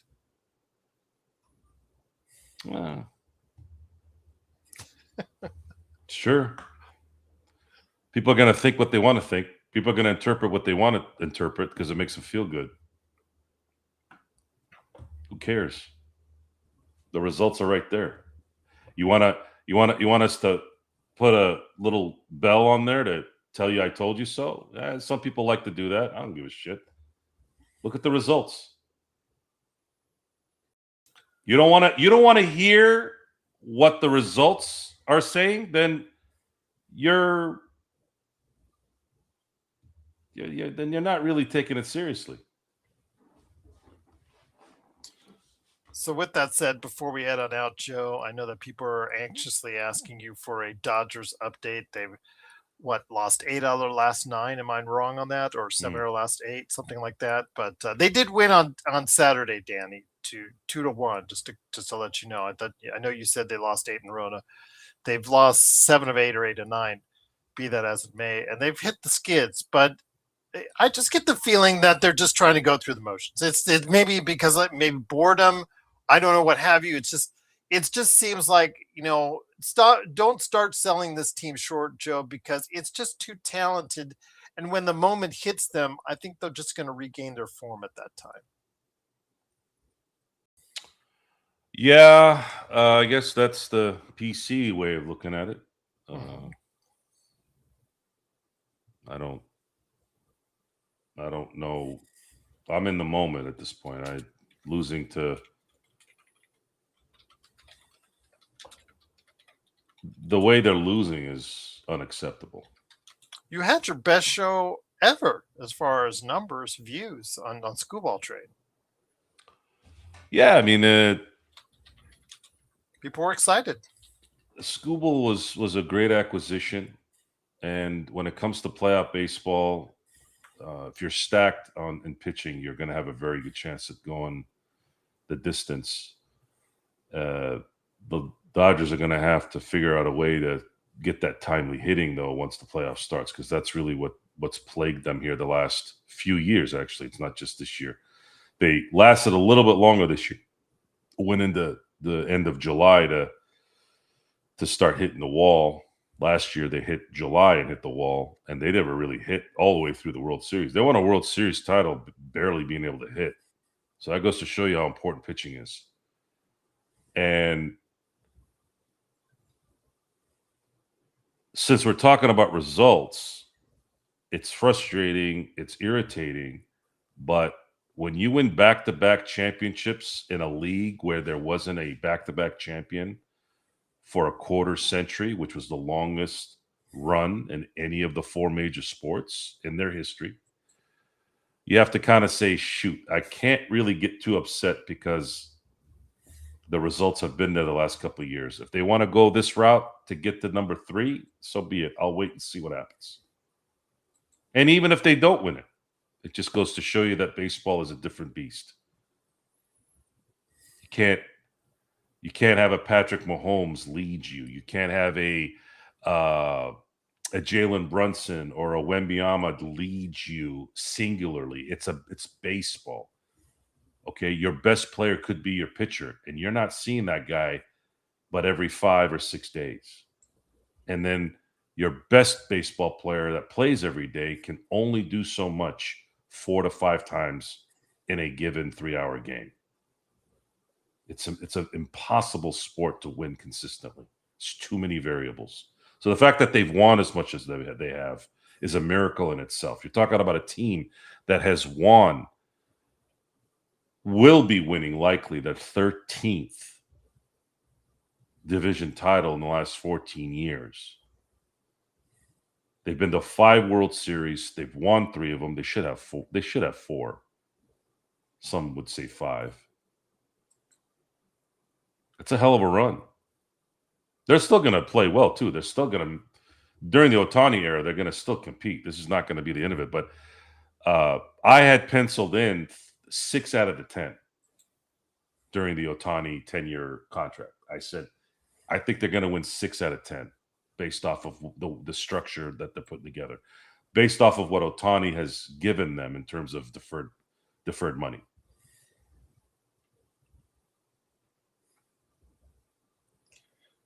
And that's not bad. I'm the classic. Just wanted to mention as far as his positive. If you're positive on the Lakers, more power to you. We're not faulting you for that, but we have our own opinions as well. And if they differ, we hope on the side of yours.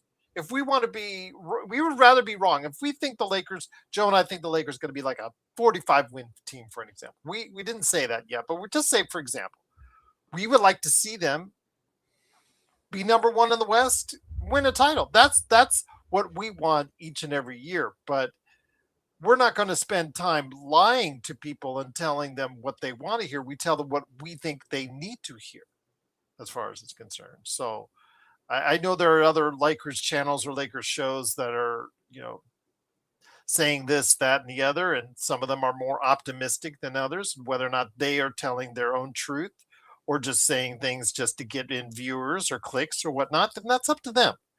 They make that choice. With me on this show and also my Lakers list, I just tell you how it is and how I perceive it, and I think Joe does that as well. So again, if you have the team more in a more positive light, more power to you on that. Really, more power to you on that. And I'll just leave it at that. But yes, C. We think it's a C. Joe thought it was in the C area. I think it's a C area. I mean, there are others, like, again, the national reporters that do the Dunked On podcast gave the offseason F+, which I think is really harsh.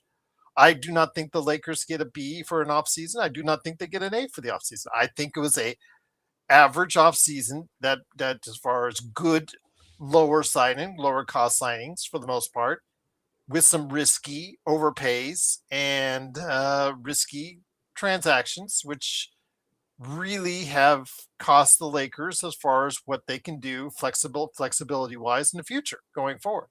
Again, I see it as a C. We'll see how it plays itself out.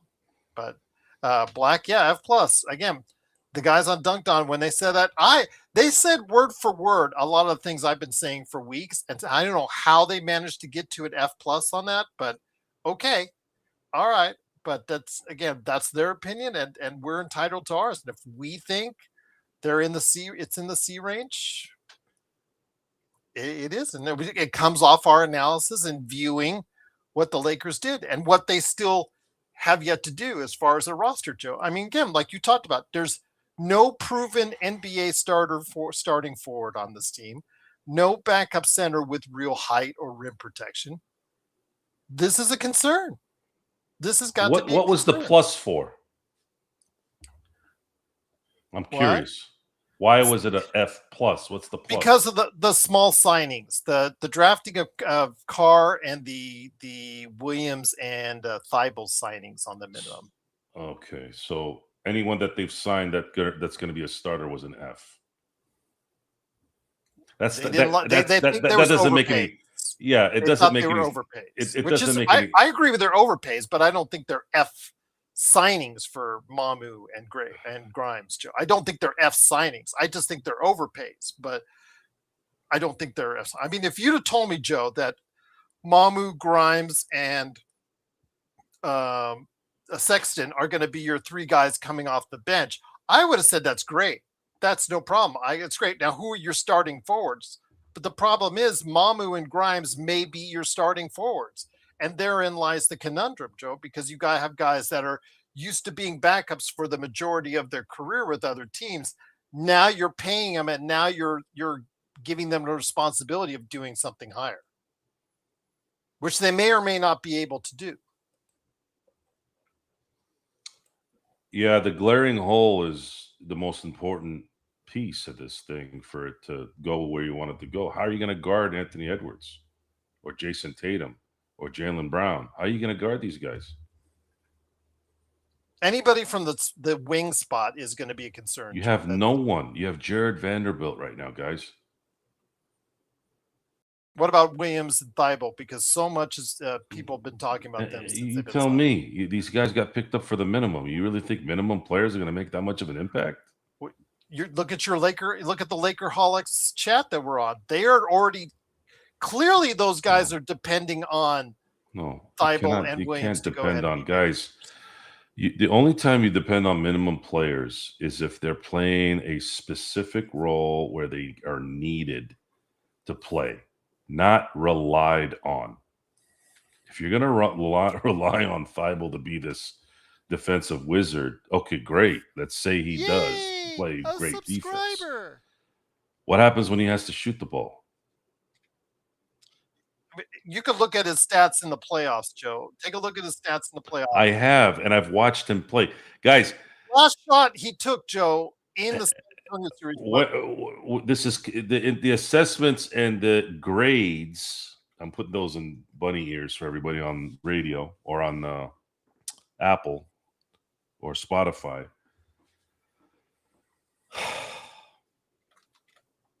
We're basing our assessment on the performance of these players. So I had to raise the volume up a little bit because morons, bona fide morons, cannot understand the difference between hating and the inability to perform. Austin Reeves. Oh, you're hating on Austin. No, you stupid fuck. I am not hating on Austin Reeves. The fucking guy does not shoot well, and he doesn't play well in the playoffs. What do you want me to say? What do you want me to do? You want me to put on a tutu and turn into a fairy and hope everything is going to be great? Fuck you. How about that? No, I will never do that. The hell with your optimism and the hell with your pessimism. I am here to tell you what we have seen and what the results are. If you're having a problem interpreting it, that's your problem. And if you don't like it, you can suck it. I don't care. And if I bother you because I turn the volume up, screw you there too. I don't give a shit. I'm a Laker fan. We are Laker fans. I don't know who the hell Trevor Lane is. Okay? I don't know who he is. He might be a nice guy. Great. Good for him. As far as his shows, I don't watch. I don't watch anything, actually, that I don't like, which is pretty much everything. Because everything is stupid or just useless to me. I know how to look at things, especially when it comes to sports. I don't really need anybody to listen to on that. Although Jeff Passan did a great show, by the way. He's like the Shams of baseball, right? But light years better than Shams in his sport. But he did a really good interview with Matt Barnes on that Up in Smoke thing. Oh my God, I highly recommend watching it. Once in a great while, you'll watch something. You're like, yep, I'm getting the information that I want out of this, because it came out with really good questions and it wasn't the standard bullshit. So what do you think about Luka Doncic? So what's going on over there in Slovenia? Like stupid ass questions that have nothing to do with anything.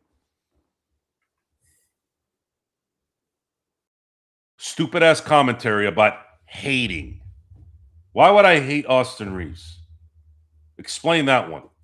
Why would I hate him? I'm telling you what he's not doing that this team needs.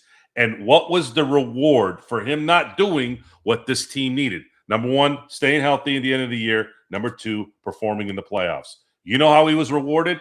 He was rewarded on a fucking golf course, which is where he spends most of his time, getting a max contract.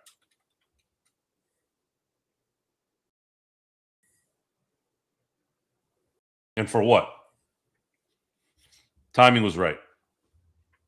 NBA teams have to pay 90% of that salary cap. Otherwise, there's a problem.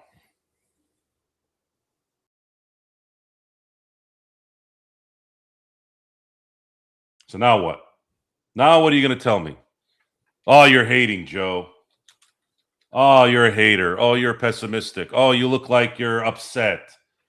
If you're new on the show, I can understand that assessment because you probably live in a world of dumbness. Just because the volume goes up and there's passion behind the discussion doesn't mean I need to have some kind of mental ailment. It doesn't mean I have to go have a drink. You stay long enough and I'll teach you guys all how to be a man. Okay? A man doesn't make excuses. Okay? You don't make excuses. When I screw up, I screwed up because I made a decision on something and it screwed up. That's it. I'm not going to go blame alcohol or I'm going to go blame my wife like the cowards out there. No. Every single mistake I make was because I made that decision 100%. Even if it's not my fault, I was in the presence of that failure. It is my fault. I'm supposed to recognize that stuff. I've talked to so many people that own businesses, and they keep telling me the same stupid shit. Oh, Joe, I just can't find anybody that'll work the way they need to work. Well, maybe you need to learn how to hire people, because this has been how long? How many fucking businesses have you been in? I still have the same guys that started the business 7 years ago. Why?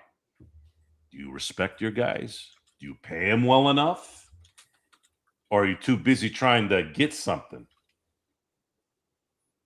You're not going to get me. And what's beautiful is I finally have. All those years I've been telling people, all you got to do is come hang out with me. Well, now you have Vari. You have Sports Baby that can confirm this.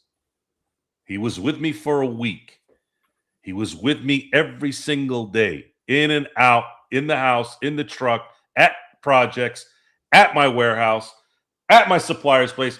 We went to Dodger games. We went to dinner. We went everywhere. Had coffee. I didn't have coffee, but there was this really good ice chocolate milk that they had that was like crack. Unbelievable. But I gotta try. Where was this at? So we got lucky. Chocolate milk's my thing.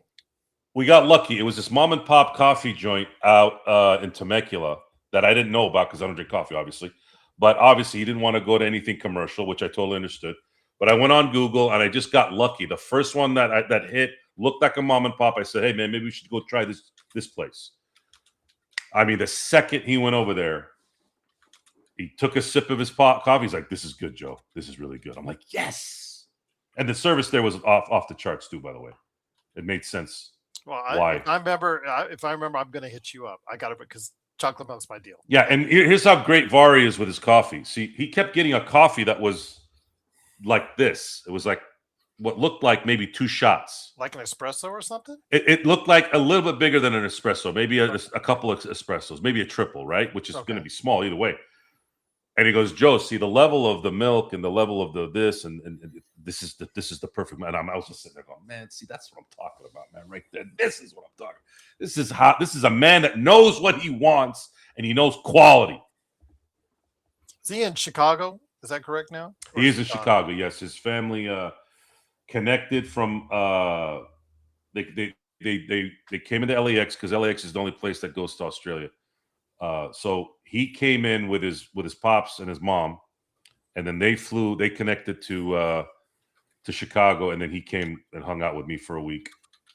Then went back on Friday, and then flew to Chicago. He's going to be there for a couple of weeks, and then they're going to come back to LA, and then head back to Australia after that. Sounds like a great trip. I wish him safe travels and his family's safe travels as well. I'm glad he got a chance to be with you. Yeah, it was a very, very, very just him being same of the same culture and ethnicity. It was a beautiful thing to have someone who, I mean, I was starting to catch up to the old language again, man. It was really nice to have him around.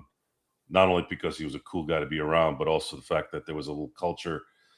I hadn't had that other than, my visiting with family in Arizona, but this was like he was in my house. But he made that trip to Los Angeles, that part of it for you. And, this show, we talk about the connections that it has made. That was a big thing. Yeah, we talked about that. Yeah, we talked about the power of technology. We talked about it a couple of times. I said, man, look at this, man.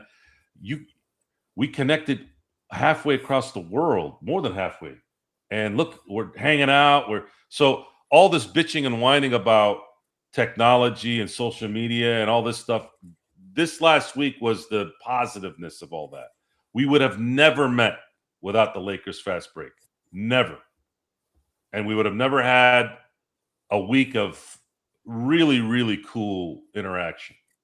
I mean, we went to Dodger Stadium. He had his Ohtani jersey. We watched Ohtani play. Watched the Dodgers play. It sucked that they lost, but this the experience of being able to do all these things that he wouldn't have been able to do, obviously, in Australia, because that's not what they do over there.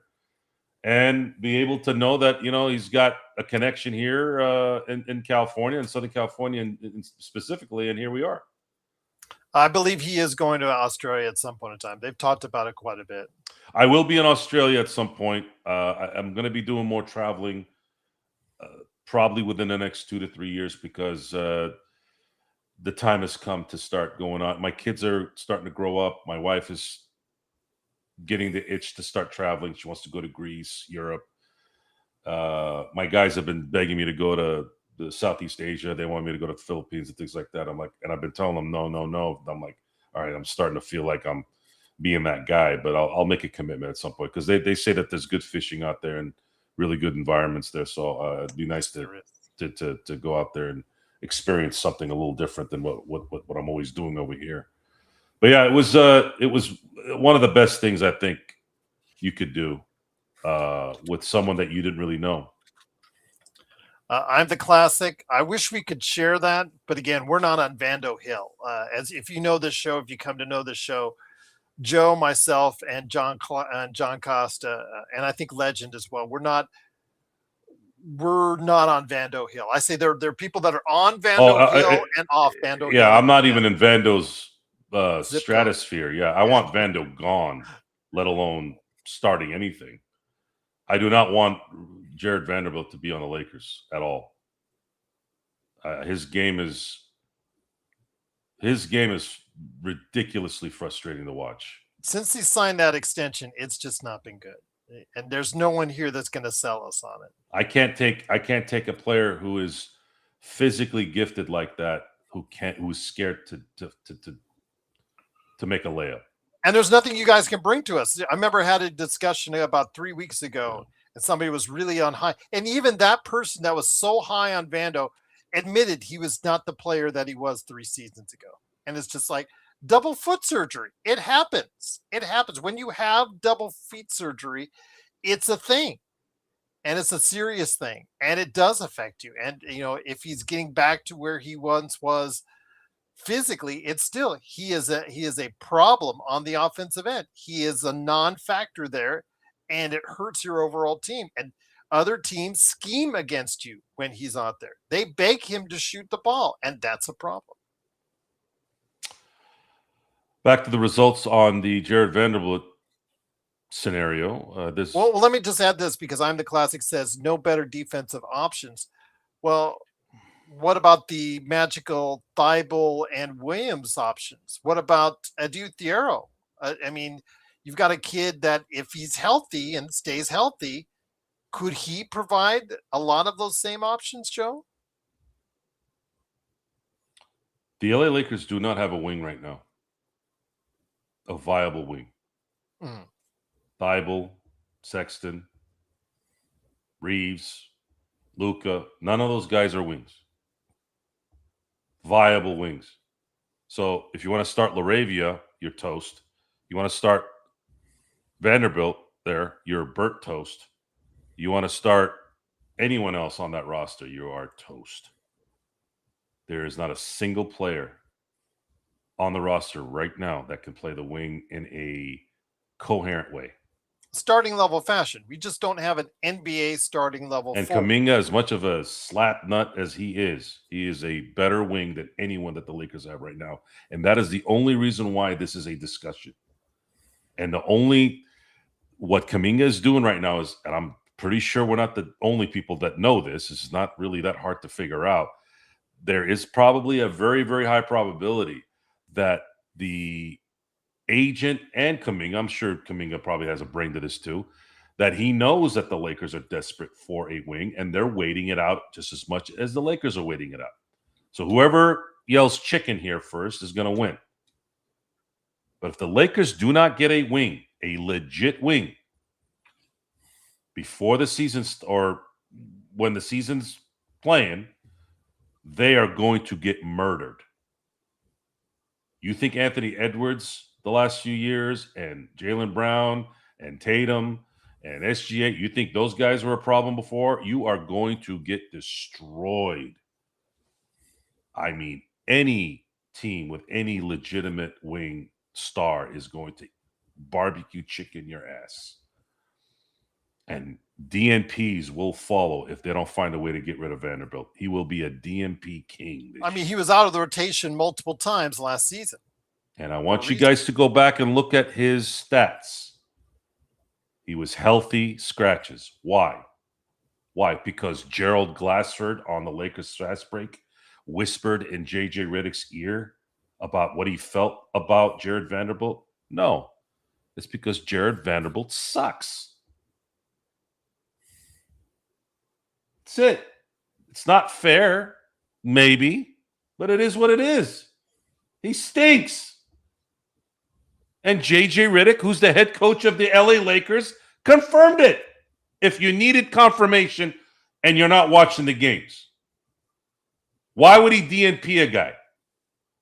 Why? Especially when you have LeBron James, who can't play defense and really can't be a two-way wing anymore. So what? Now what? They had to go with it. They had to go with the turnstile LeBron defense, but at least LeBron doesn't get scared going to the basket to make a layup like Jared Vanderbilt is. And Jared Vanderbilt couldn't even sit in the dunker spot and hit a layup, let alone try to do anything. It's just too many holes on this roster, guys, and there's too much unknown in a lot of areas too. We don't know how the pressure is going to change Walker Kessler. We don't know if the $41 million a year player in Austin Reeves is going to make him more motivated or actually make him relax. NBA history tells you that a lot of these guys start to relax when they start getting that money. Luka Doncic is really the only sure bet guy on this team. He's the only one that he can be paid 50, he can be paid 4. As long as he can play, he's going to drop 30 on your ass and drop 9 assists, 9 rebounds a game, and be a magician on the court. We know that 100%. And that is the only thing we know. Everything else is conjecture. That's it. Everything else is conjecture. I think they're going to be well, even though you're not saying the word think. Oh, they're going to play well. Well, based off what? Tell me. Well, Joe, this is why. Because Luka does this, this, and this. I go, Don't you think we'd have known that already? What's Austin going to do? Is he going to tell you about his handicap? Is he going to be able to shoot from long distance? Or is he going to tire himself out? I want you to do this for me. Here, I'll throw you a scenario for everybody that's in optimism land. I want you guys to really do this. I'm not going to do it. I want you should do it. I'm not going to do it because I don't want to waste my time. I want you to count how many times Austin Reeves is going to the basket. I want you to count how many times he has to dribble the basketball to get a basket, to get an and one. And then maybe compare it with one of the other elite guard / wing / forwards. And then ask yourself why Austin Reeves runs out of gas at the end of every year. Brian, I wouldn't say Vanderbilt's a rim protector. His career is 0.4 blocks a game. That's not what I would call a rim protector. Yeah. Rim protector with not even half a block a game. Reminds me of that Timothy Mozgov signing. I remember I saw his stats during the 2016 playoff run. What was it, Gerald? 1.1 points and 1.2 rebounds a game from a man that's the size of a bus.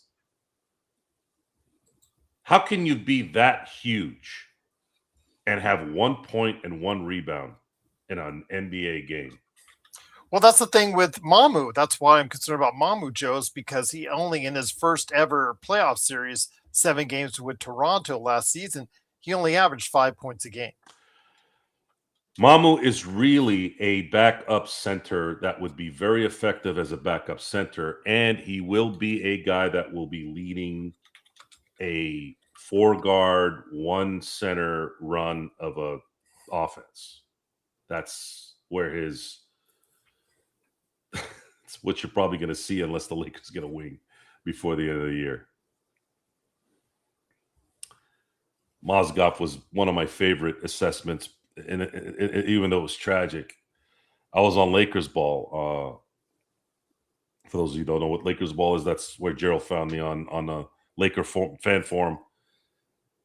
One of my guys who's still on there, LT Lakers, he's my guy. We love the banter, but he was so positive. He was so positive, like the Bronny thing. Like he's positive about Bronny too. He was so positive in 2016 that it was a good signing. I'm like, why are you doing this? I actually asked him that. I said, why are you doing this? I don't think he knew what the hell I was talking about. He thought I was talking about something else. I go, Timothy Mozgov is trash as a basketball player. He is garbage. It was so bad, I didn't even think about Luol Deng. Like, I didn't even comment about that. It was just focused on, can somebody tell me why did Mitch make his first call at 12:01 to Timothy Mozgov? What the hell happened? This is Empire Jeff talks about this with me all the time. He's a pretty stubborn guy too with it. So it's, again, good banter. These guys know more than I do or we do. I'm like, no, that's bullshit. That's not true.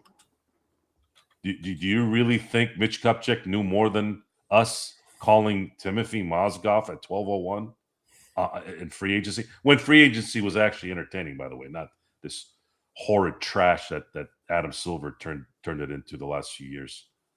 And the NBA PA, of course, not just Adam Silver. But guys, okay, if you've been around me and watched the experiment in terms of the Dodgers, you'll see a completely different analysis the last few years because the Dodgers have been winning, right?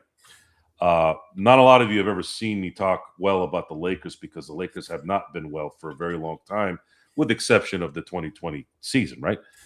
But man, if you were around during the three-peat era or around when the Kobe, Powell era, I mean, the amount of, if you thought out the disdain was bad on this show when I go off, oh my God, when I was talking shit in a positive way, it was bad. Like people wanted to kill me. But of course they couldn't because no one has the balls to come tell me in my face. So you give me a reason to be optimistic, which again, optimistic, pessimistic, those aren't words I use unless I'm describing something else. I am not an optimist and I'm not a pessimist. I'm a realist. I don't care about feelings. I don't get anything out of any of this stuff. Like I don't go and pat myself on the back when I get a great assessment and I'm like, yay, I said that. No, I don't do that shit. I don't give a fuck. Okay. I'm talking about now where we are on August 9th of 2026. That's the assessment. That's what's going on. If we want to do some kind of predicting thing of that, that's fine. But as of right now, the Lakers have a new regime officially in. Most of their, if not all, of their signings were average C players, and they're still in need of a very crucial position, a position where the NBA is very, very, very heavy with when it comes to the elite teams. So how are you going to win a championship when you are at a zero in the area where almost all these guys that are winning are playing that position? And I don't know how you go. If you say that Jared Vanderbilt's going to start, there is some truth to that. If this roster doesn't change, JJ may have to start there. But to justify it, then you don't really know what's going on. Or you put yourself in planet delusional. And again, Joe, like you said, I just think that based on what they were paid, they're going to have to probably look at starting Mamu and Grimes as your forward set. I just think that, the pressure the pay is about timing and the system. I want you guys to be very clear on that. NBA teams are required to pay up to 90% of the salary cap by the first game of the year. That's part of the CBA. They can't just say, we're not signing anybody. No one's worth the max, right? The timing was what helped guys like Austin Reeves and Walker Kessler. The question is, okay, if Mamu and Grimes and Sexton were valued as such, who else was going after them at that price? Especially Grimes at 16 million. I don't know, but again, going back to the necessity of having to sign players, that plays a huge part in why a lot of these guys. The collective bargaining agreement said that the players have to be guaranteed a certain amount of money, which is what creates the floor that these guys have to pay. The floor is 90% of the salary cap. They have to spend that. This is not Major League Baseball where they can stop at 100 million if they want instead of going to 200, right?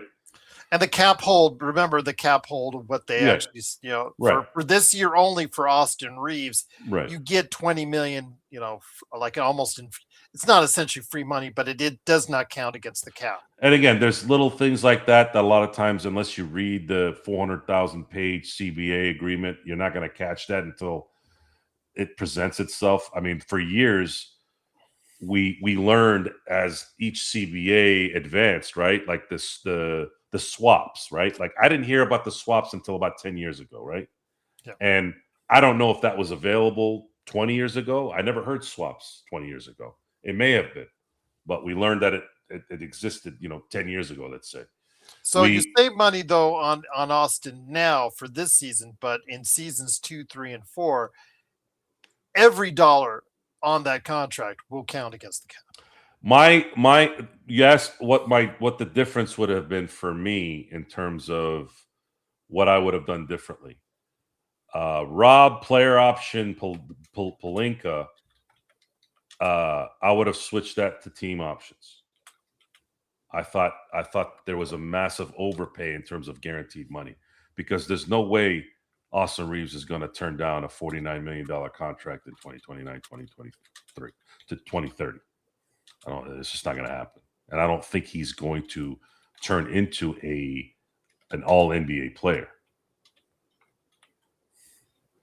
I don't see it. So why would he chance that, right? Walker Kessler, I don't know. We'll have to wait and see. That the jury's still out on that. And he's not getting paid 41, 42, 46, 49. He's actually got a pretty friendly contract considering 32-ish, 30. Yeah, that one wasn't so much an overpay. Quentin Grimes is getting overpaid. Mamu's getting overpaid. But the Kessler picks that you gave for Kessler was more than any other trade this summer. Correct, but if you're winning, those picks aren't as catastrophic. Plus, 2 of them are switches. But remember, Luka could be out as early as swaps. But I say this with all respect. Luka could be out in as early as 2 years because he has a player option in 28. Yeah, he could. But history says that elite players never leave the Lakers. Dwight Howard, I wouldn't say counts because he never wanted to be there. Now, you could say Luka never wanted to be in LA too, but I think it had more to do with the fact that he wanted to stay in Dallas more. But there's always, it could change. He could say, you know what, screw it. I want to go play with maybe he wants to go play with Jokic in Denver. I don't know. I don't see that. I don't know. I don't see that happening. A classic. I'm glad you're happy with who we got.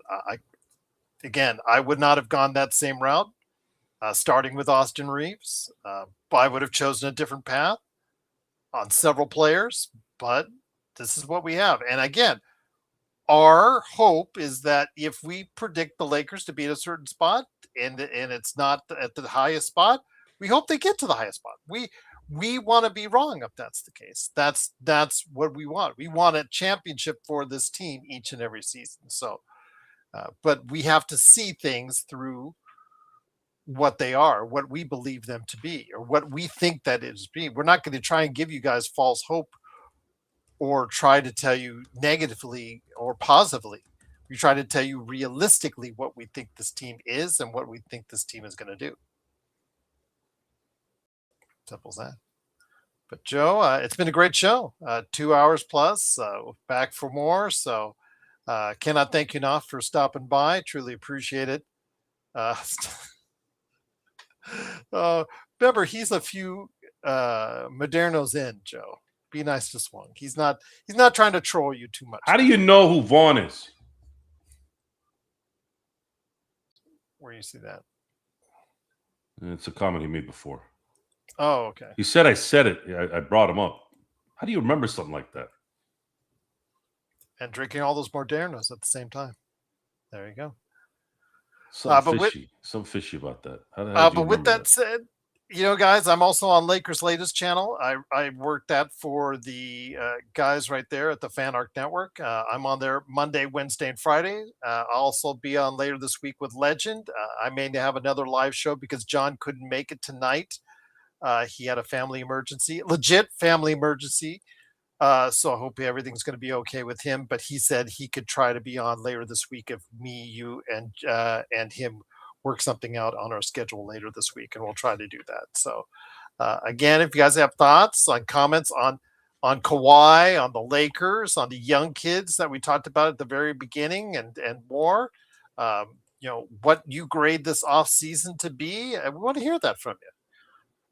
Craig said, is Adam Silver delaying his decision because of Ballmer relationship? I don't think so. I think he's trying to get all of his ducks in a row, Craig. But you got to remember, no matter what it is, if it goes against Ballmer, if it goes against the Clippers, if it goes against the Kawhi, they will face legal action. Ballmer will sue. The Players Association will sue. No matter, if they try to suspend Kawhi, they'll sue. If they try to suspend Ballmer, like you said, Joe, like we're talking about 1, 2, 3 years, what have you, he'll sue. If they try to take away like multiple picks from the Clippers, I bet they'll try to, seek some type of, fight against that as well. I think they're just trying to get all their ducks in a row, so that they realize that they might have to present it to an arbitrator or a judge at some point in time in the future, Joe. I would say the delay is to make sure that even if they did sue, they're toast. Yeah.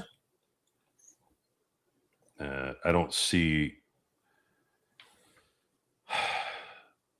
it. It all makes sense, even if we don't really know 100%. It makes sense. Why would you want to go play for the Clippers over the Lakers? And this blaming LeBron for everything, it's kind of stupid now, isn't it? Why would you not, as an NBA player, want to play with LeBron, who would throw you the ball before he would want to score? Tell me where that makes sense. We know LeBron is a narcissistic asshat a lot, but when it comes to basketball, who in their right mind is not going to want a elite, all-time great throwing them the ball in the spot that they want it? You explain that to me. Explain it. Kawhi, in the end, is the responsible party here. I'm not blaming Ballmer.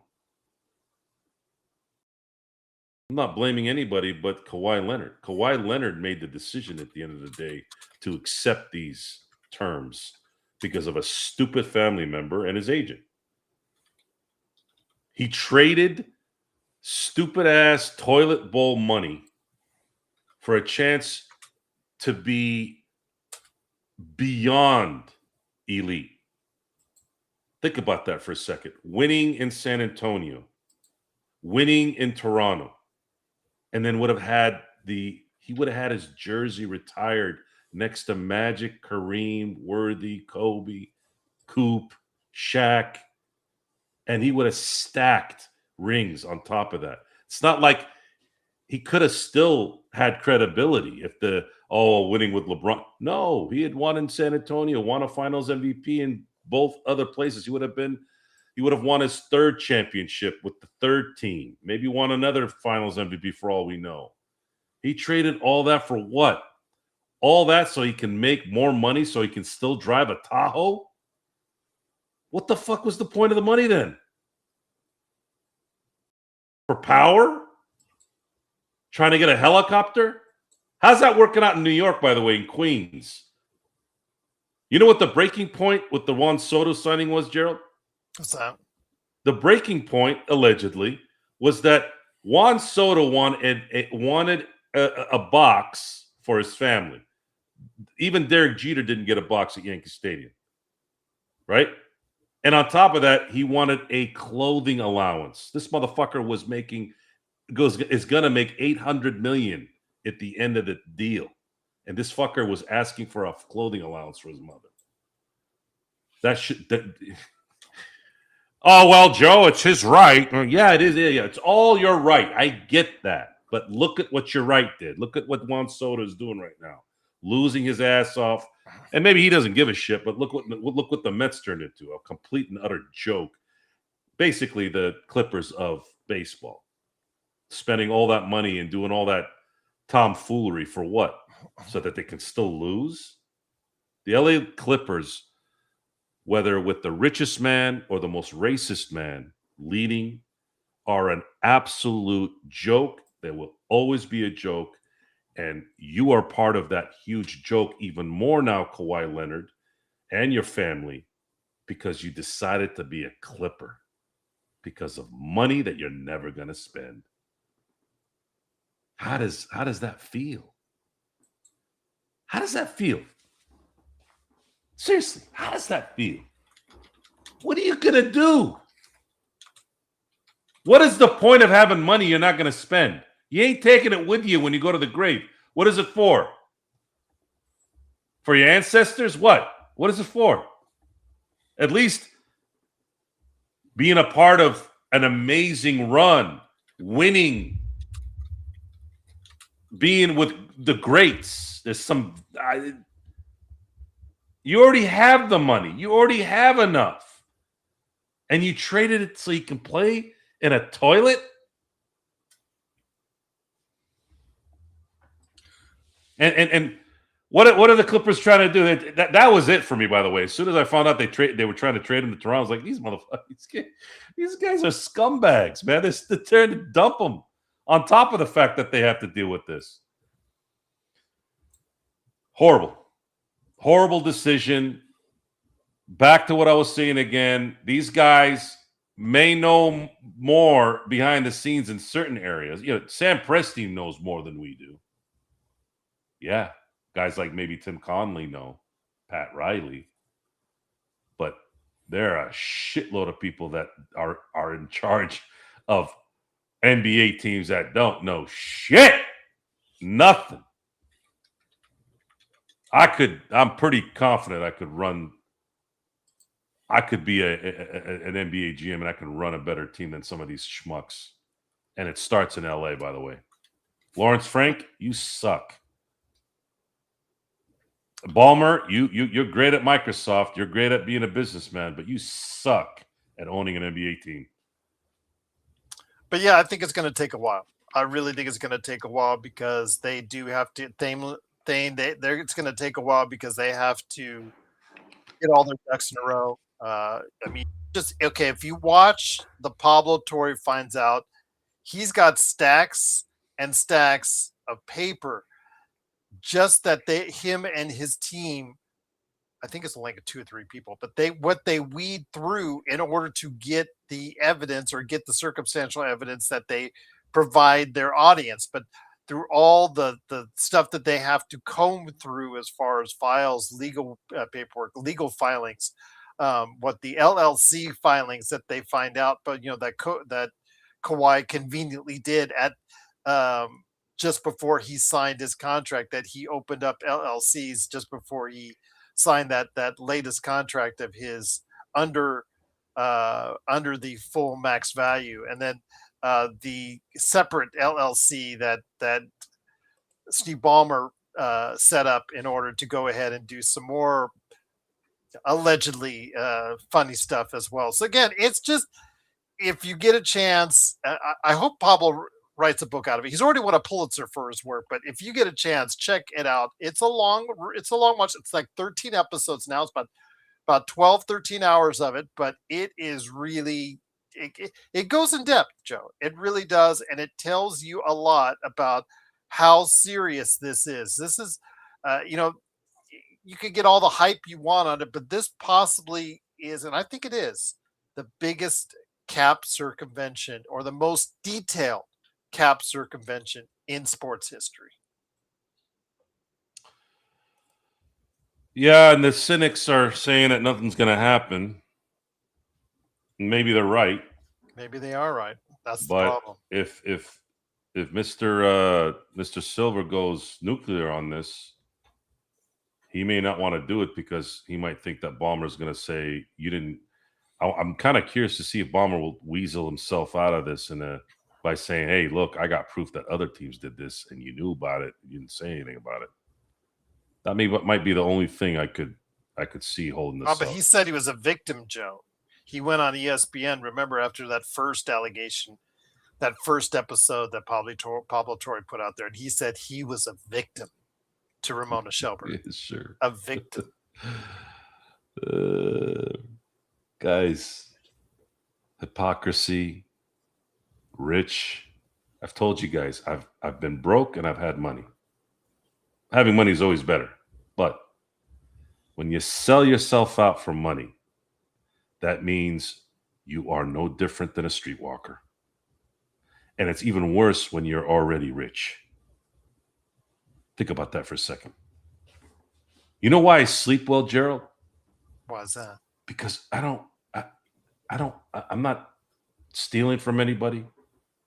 I don't have to answer to anybody. Home is safe. Kids are safe. Wife is safe. Everyone understands who they are. That's the environment.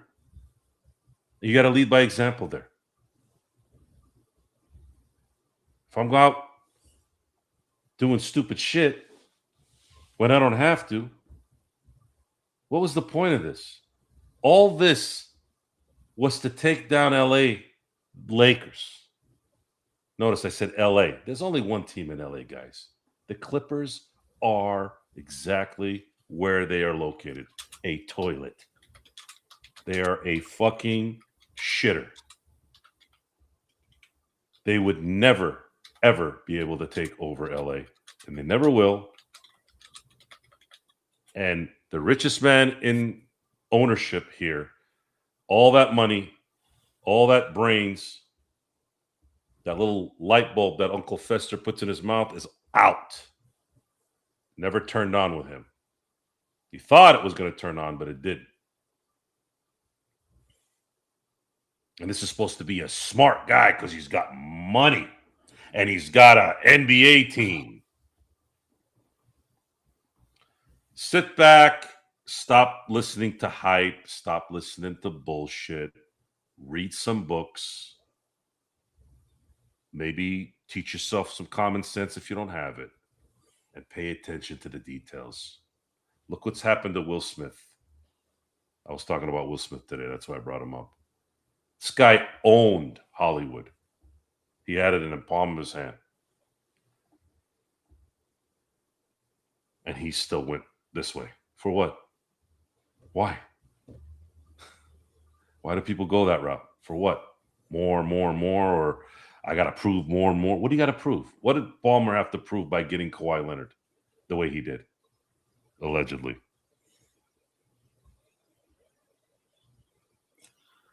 So on that note, I think Swung is still looking for that book that you're going to write on the 10 steps to being a man, if I remember from earlier.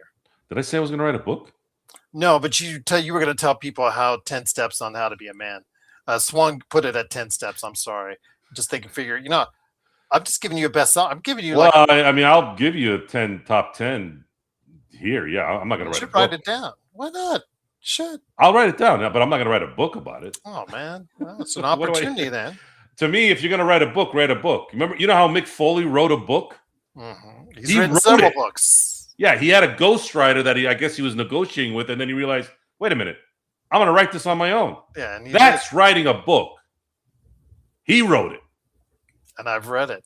And my life isn't that like I don't have like dramatic things in my life. It didn't happen. I mean, only death, which is natural. You know, you lose loved ones and friends and stuff like that, the normal stuff.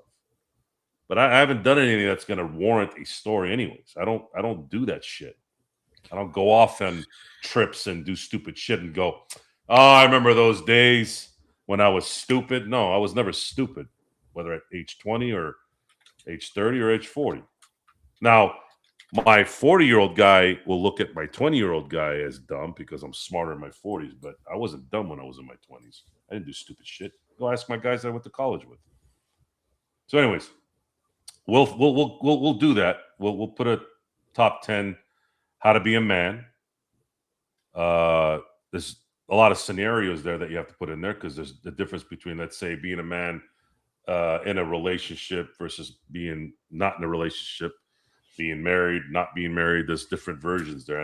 I have a lot of friends that are married, and I have a lot of friends that are not married, and that kind of plays into that role as well. Doesn't mean you have to go a certain way to be a man. There's different degrees of it, but yeah, we'll put something together for you and see if it'll bring in some comedy into the subject. Well, if they do want to bring in Bronny, Brian, they've got to get rid of someone too, if that's the case. So I'll wait and see. But yes, for now we're stuck with Bronny.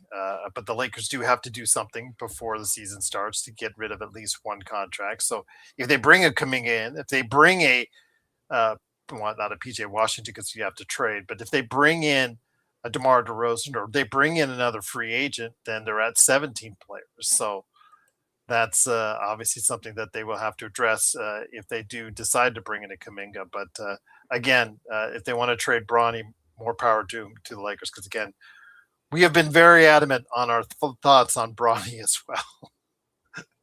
But I want to keep this on a positive note because again, going back 2.5 hours ago, we were told that I was being too negative, and I'll just point it out to the fact that, okay, when was the last time the Lakers won a championship? Six years ago, Joe. That's where we're on now. 6 years since the Lakers won a championship. Well, and the sad thing is their exits haven't been competitive. Even when they went to the championship. They got destroyed in 4 finals, games. Yeah, they got destroyed in 4 games. They got destroyed last year.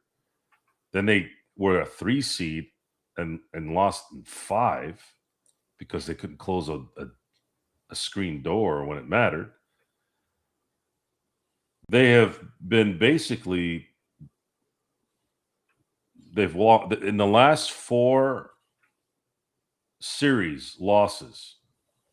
The series that bounced them. They've only won 2 playoff games in 4 of those series. 2 sweeps and 2 5-game series. If they were competitive, I would say, okay, a little bit, but they haven't. They have won in the last 4 series in their losses. They have only won 2 of those games. We're talking about how many games, Gerald? 14 games? Yeah. They're 2-12 in the last 4 series that they've been bounced in. And that's 3 seed here, 7 seed there, 4 seed there. So you can't sit there and say, well, they're Joe, they were a 7 seed. No, they were a 3, they were a 4, and they're getting destroyed. But I'm going to ask Brian this. So what if they don't win this upcoming season? Is that still a LeBron effect? No. This is how long can we just blame things on the previous people that were here? Until Rob Pelinka is replaced, it's always going to be his fault. Okay. But again, I'm hoping the Lakers will win. More than anything, I want the Lakers to win this upcoming year. But if they don't win, are we still going to blame the LeBron effect? That's the question. No, LeBron's gone. They made a commitment to go forward with the Luka era. What are you going to blame LeBron for? LeBron really technically was here a year too long. He should have been gone last year, and they would have been able to start the process a little bit quicker. But they gave him an option last year to, because Rob Pelinka loves giving player options. There you go. It is what it is. Absolutely, indeed. But again, I have some hope that the Lakers will go ahead and be competitive. Again, with Luka playing at an elite level, one of the top 5 players on this planet, and I don't know how many times I can say that, but obviously people just don't hear that enough. He can play at MVP level, and you're people that come back to me, well, he's taken teams like this, Joe, all the way to the finals. He's taken teams that may not look the greatest on paper all the way to this mark in the playoffs, and all the way to this mark in the playoffs, and all the way to this mark in the playoffs. Well, the problem I have is that this mark in the playoffs, Joe, San Antonio and OKC look like, even with the adjustments that OKC made, they still look like, barring any health issues, major health issues, they still look like they have rosters which are very formidable at this point in time. Not to mention any of the other Denvers, Milwaukee's, Houston's, and whoever else you want to throw in there as far as in the Western Conference. Not to mention anybody in the East, Joe. Well, does the Lakers have a Kyrie Irving on this team? No. PJ Washington was on that team.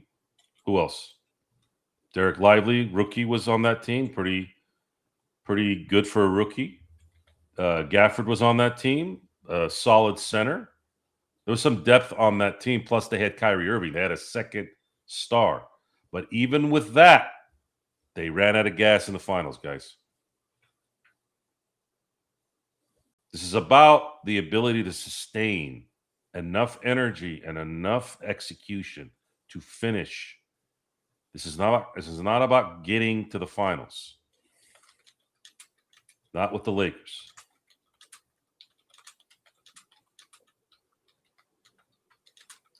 It's going to be hard. The NBA has changed. They turned it into a parody onto himself. Pardon the pun. 8 different champions the last 8 years. Boring as shit. Oklahoma City is a boring ass team. San Antonio Spurs are a boring ass team. The Knicks are a little bit more flamboyant because it's the Knicks, it's New York, so there was a little bit of a story there, but they're not going to repeat. This was a one and done for them too. So who do we got to look forward to? Is Boston going to be there? Probably not. Is Cleveland going to make a run? Is Joel Embiid going to last for the Sixers to go somewhere? This is what happens when you create the let's make everything equal so that everyone has a chance. This is what you get. Joe and Gerald, who's the Jerry West of the NBA, like a great scout, and don't say Presti. But he started as a scout. Presti.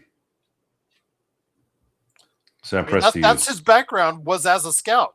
That's how he got it. I mean, some guys come in as video coordinators. Some guys come in as far as through the coaching ranks. He's trolling, by the way. He knew.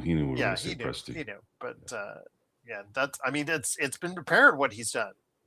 The front office in San Antonio hasn't done a bad job either, but they've been also given the opportunity with some really high picks in recent years to accrue that talent with it too. Presti has done more with those other signings as far as late first or mid first or second rounders than I think anyone else has in quite some time.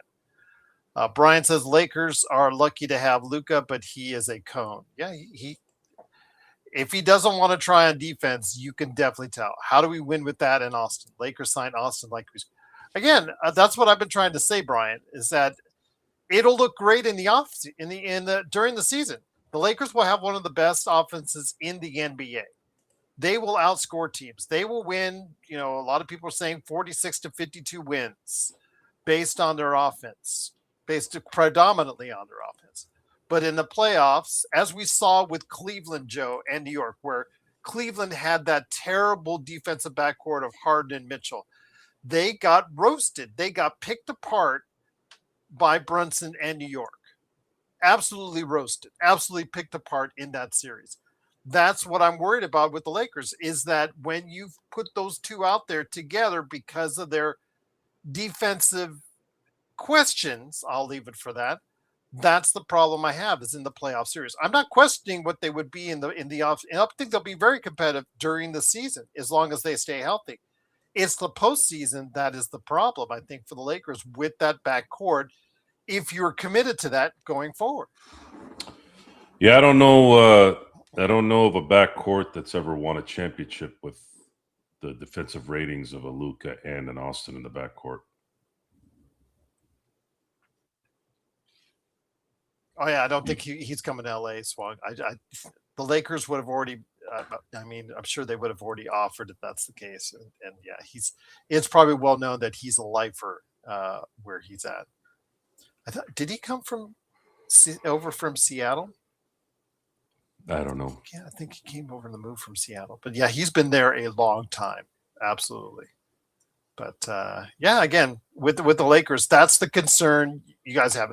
And you guys are going to tell us, the Lakers on a roll. Lakers look great in March of this past year. And where did it go from there? I mean, during the season doesn't always give you the best inclinations of what may happen during the course of the postseason. Remember, the Knicks lost 9 of 11, I believe, in January, February, right in and around that area.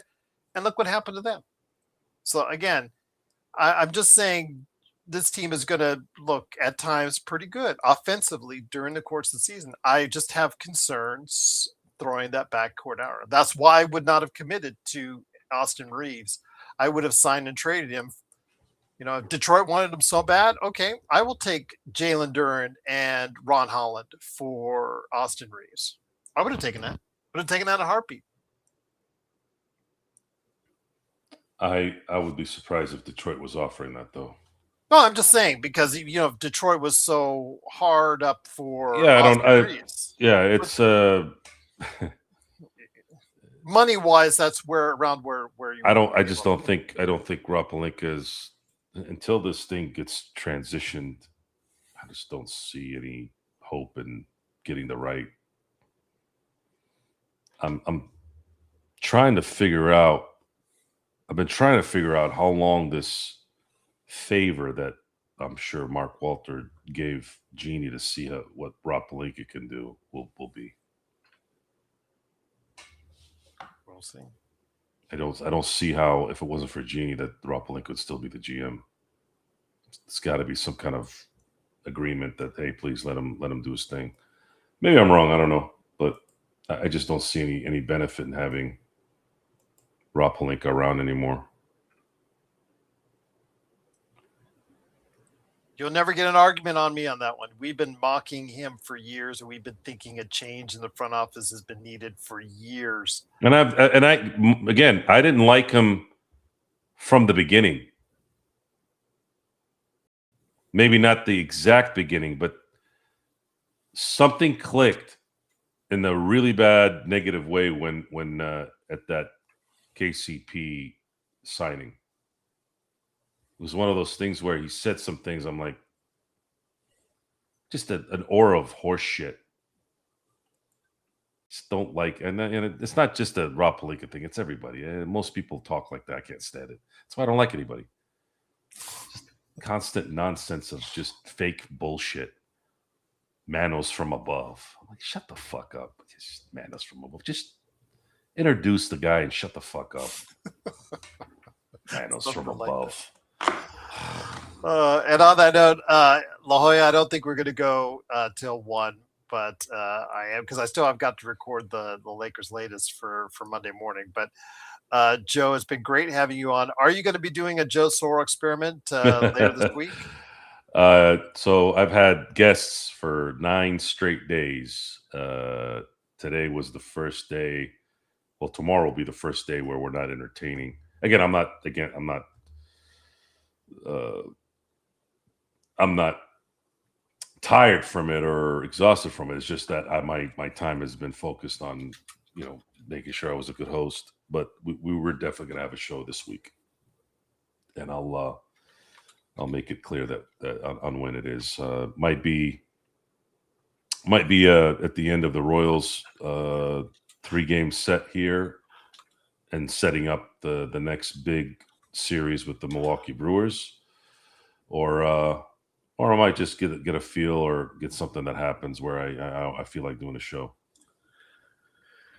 Brian, let me ask you this, Joe. And this is something Brian's alluding to. He said, I would have done that too as far as the signage rate, but Austin is box office for casuals. And the only thing I say to that is, remember when the Lakers were doing really bad post-Kobe era, before LeBron era, and in that period when they were, building up their young roster, they were still generating quite a bit of income, I would imagine, in revenue from my memory. And the name on the front, the Lakers, it has a unique selling all of its own. Yes, of course LeBron helps. Of course a Bronny selling jersey helps. Of course an Austin helps. Of course a Luka helps. No one's going to question that as far as the drawing power. But the name Lakers and what they built over the course of years, like the Celtics, there's just a certain amount, like the Yankees, like the Dodgers, they could be in the midst of a season where it's not the greatest, but just because the name, you're allowed and afforded a certain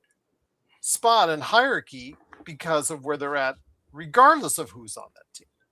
Now, it does help that those players and stars are on the team, but the name alone does get a lot of people in the door.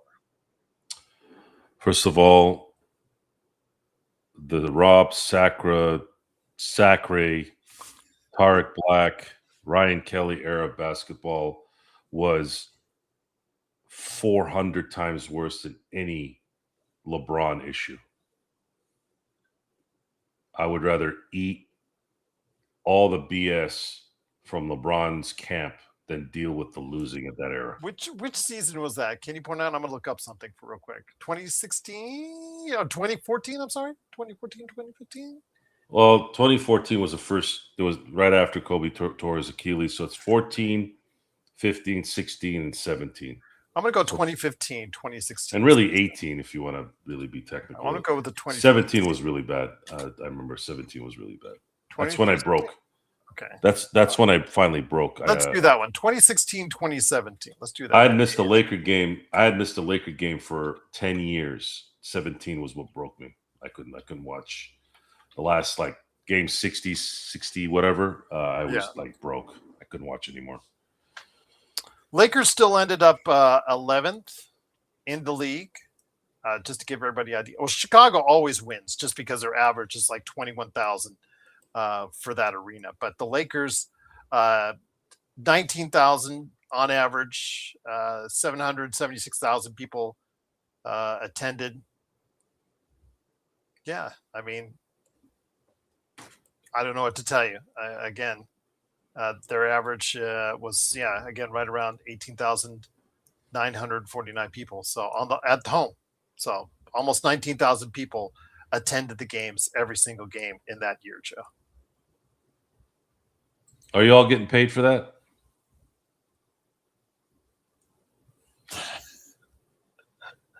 JHS era. Couldn't give two shits about what they're making. I don't care. But no, I was just telling Brian that, again, the Lukas and the LeBrons, they do add something. They do help people get in the door, but the name also on the front also gets people in the door. Like, again, why do the Bulls lead the league almost every year in attendance? Because A, they have a larger arena than most other people, but B, so many years of greatness by Jordan has built up a name for themselves with the Chicago Bulls. And the same thing for the Lakers. Why are they at 19,000 almost every single game, whether the Lakers are a good team or a bad team? It's because of the name, the Los Angeles Lakers. Yeah, the cachet is there for Chicago, always will be. Michael Jordan is the greatest athlete of our time, still is. And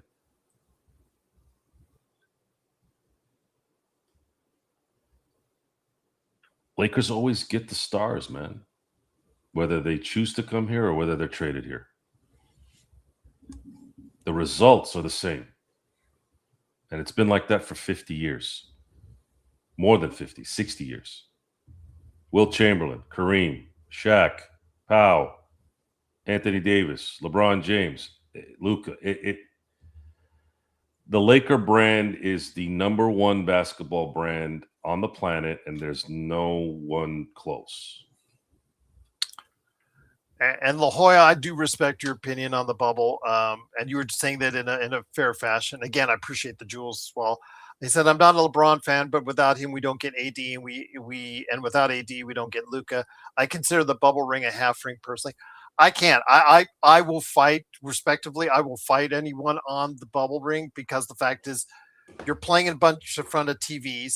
Your home court advantage completely taken away. You're put in a situation that the entire world is having to deal with. And again, just the fact that you're put in a platform where literally, Joe, the best team wins. It's like everybody, we got all the NBA teams together. We put them on just a generic court and said, here, go at it. May the best team win. And the best team that year won.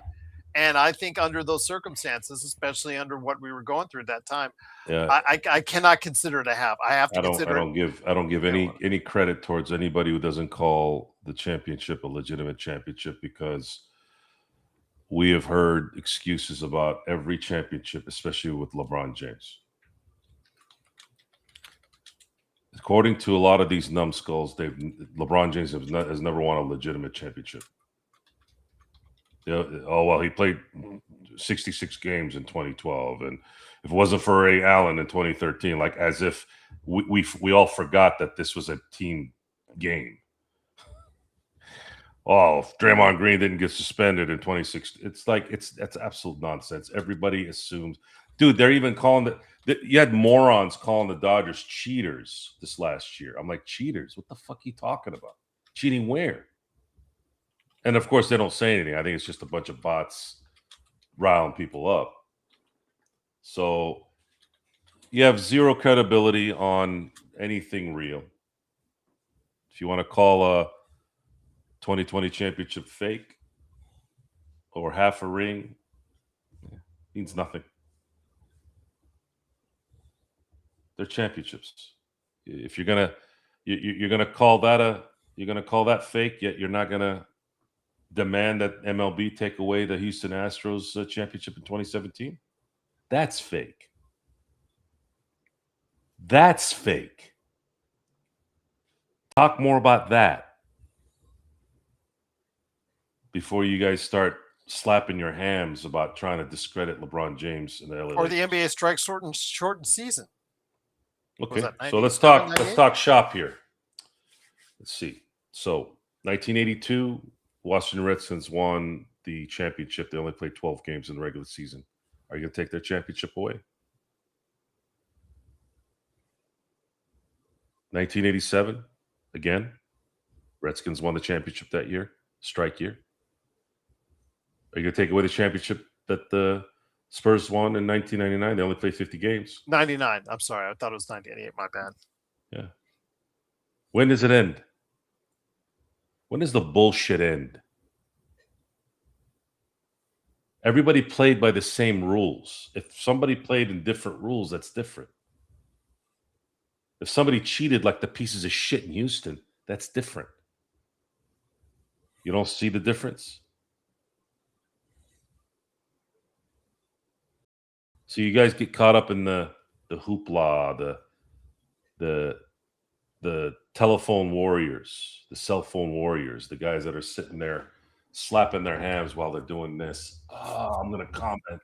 I'm going to be cool behind the phone while I jerk myself off so that I can get satisfaction out of it and get a couple clicks. That's what you've allowed to creep into your head. All I can say, guys, is it was on a neutral court. Everybody had to play by the same exact rules, and no team during that 2020 playoffs had a home court advantage. And you played, in front of a wall of TVs. during a worldwide pandemic. You tell me. The Heat went to the finals in 2023. How do you explain that?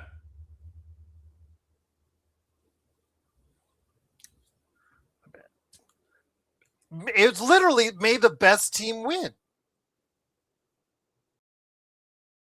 I don't know. Again, you're just, anybody who argues against that or calls it a Mickey Mouse ring, half bubble. Again, you just say it because you don't like it, or you don't like the circumstances around it, or you don't like the politics around it.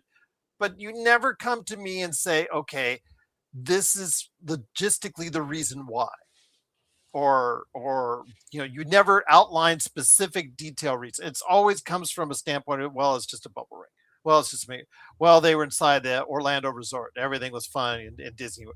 Yeah, they were away from their families for months. Giannis Antetokounmpo, one of the best players on the planet, not playing for the Lakers, complained profusely and said it was the toughest thing he had to ever deal with playing basketball, was playing in that bubble. I don't know. I just, again, I would like to understand, from somebody else's perspective, try to give me reasoning why you should discount that side. Oh, the shorter season. I get that, and months to prepare. But then all these other teams had months to prepare. It's not like the Lakers were the only ones exclusive to being able to go ahead and have that kind of rest or, months to prepare. All these teams did. It was an even playing field. It was an even playing court. It was a neutral court that everyone had the same chance of winning or losing at. It was the best team, made the best team win, and it was the Los Angeles Lakers. There would have. It's a double act by the Stooges and the schmucks. It's the Lakers, and then it's LeBron. If LeBron wasn't on the team, they bring it, if it's politics, you're bringing. I can't argue with you on that, on the politics and all that stuff. Again, that's a different thing. But if it's about what was on the court, Joe, I just don't. I can't. I've not been ever. I've never gotten a realistic argument about that. Lakers were ahead in March.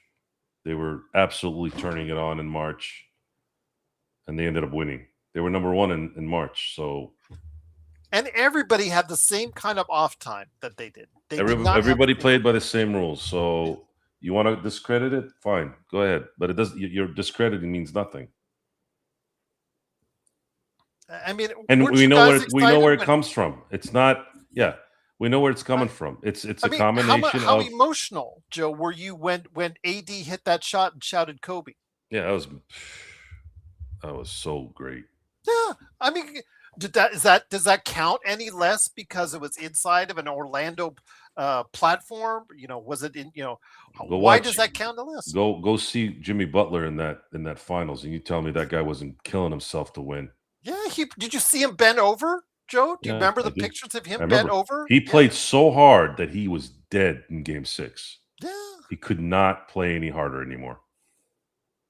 That's how good that Laker team was. And my memory from Game 6 mostly was right before the tip. Mark Jackson said, "What are you doing, Frank Vogel, by starting Alex Caruso?" That's what I remembered. He questioned right before the tip, and I was just going, "Man, you're about to get burned." I'm about to see why he did that. And that preceded what I feel is one of the greatest defensive halves I've ever seen in an NBA game. Yeah. An absolute destruction of a team. It's just, I mean, AD in that game was. Whew. Rondo should be a coach in the league. I don't sit here and disagree with you guys, but he's got to stay away from trouble. He just keeps getting in trouble off the court. Didn't he have something in Indiana like 2 or 3 years ago? I think he had something like. I think even if he didn't have any issues, there's zero chance that guy will ever be a head coach in the NBA. Well, you talked about his temperament. He would say one thing to these parents. But even as an assistant coach, they'll cry like little girls. Yeah, no, he would never last. He would need to get lucky and be a part of a team that has like a Tim Duncan type player, a player that doesn't have an ego, that would take shit so that everybody would fall in line. Well, again, great members. Again, I don't mean to argue with people on that, but I'm just telling. I just want to reason some solid reasoning why you don't think it's legit. I mean, it's not just because it was COVID, or because they had months off, or because something that you can prove why that the Lakers in 2020 title should be discounted less than the other titles when their path to it was just the same as everyone else. Did they have a market advantage over the other teams? They didn't. And when Joe goes and talks about not just one Joe, but 2 world championships taken away from them, as far as that's where I would go first, as far as discounted titles, because of the way what they did and how it worked against them and how they were cheated out of those titles. Those I would point to first before I would point to the bubble title as being not legitimate.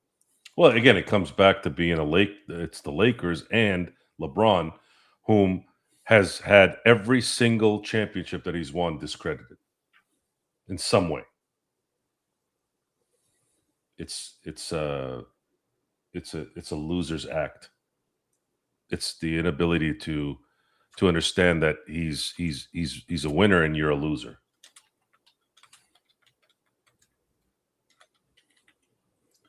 Was that the best you ever saw, AD? Because Tuff was saying that's yeah. 2020 was AD's best year. Yeah, I think it was. I think so. Now he's looking for a situation with his extension where both him and Washington. Okay, let's just put it this way. Washington is saying, you know what? We're going to go ahead and wait till. I don't know what they're waiting for. The answer is no. Yes, they want to be nice. They want to let him down gently. But yeah, no, you can't max that guy out. There's no way. I'd give him a 2-year extension and maybe even a team option in year 2. You got to show me you can play a full year. Because now he can get up to 4 years, 275. Yeah, zero chance that I would give that. And even if I was a Washington Wizards fan and I've been watching a team lose for a better part of 40 years, that's just crazy. Yeah.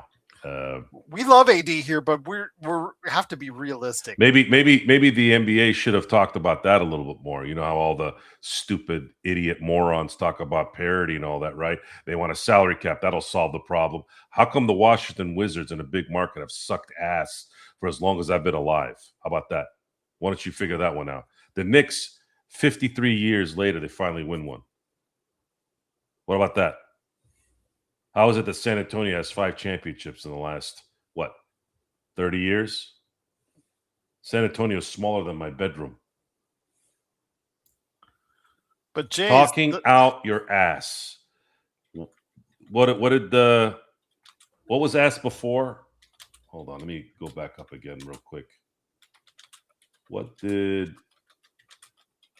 Let's see here. Sorry, there's a lot of comments here. I wanted to get back to what.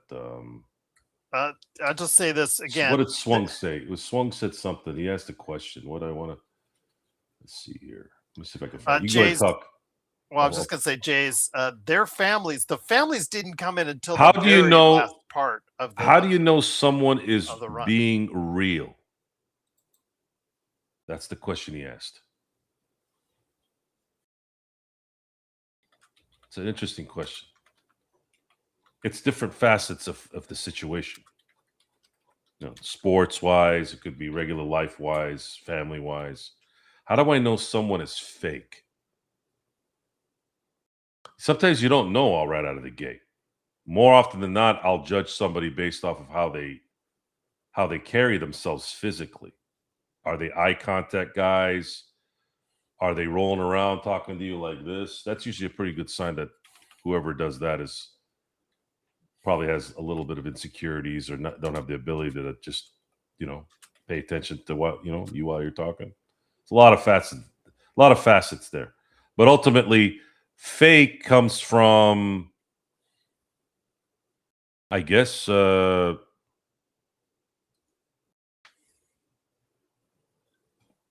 just watching what they're doing long enough. I've actually, it happens a lot, actually. You'll hear people contradict themselves in the same sentence. they'll say they're one thing, but then they'll say something else, and you're like, but more often than not, people are not going to call them out on that because they don't want to be rude. That's the fake part. There's a really good interview of Marlon Brando from way back in the 70s. Dick Cavett was the interviewer. And Marlon Brando talks about how we're all actors. And it's riveting. It's an amazing interview because Dick Cavett was so uncomfortable and he was kind of adversarial in the interview because you could tell Marlon Brando was kind of jacking with him. And he was kind of sort of getting defensive. And this was like at the beginning of the interview, too, by the way. Most people are fake. There's different degrees of fake. And that doesn't necessarily bother me as much, especially if it's not somebody that I know on a daily. I don't really give a shit if I don't know them. But what it means in, let's say, business is I know how I can maneuver around whatever you're doing. I have an issue right now in work in that I cannot get a marketing company to market the way I want. They're not listening. They're going by their list.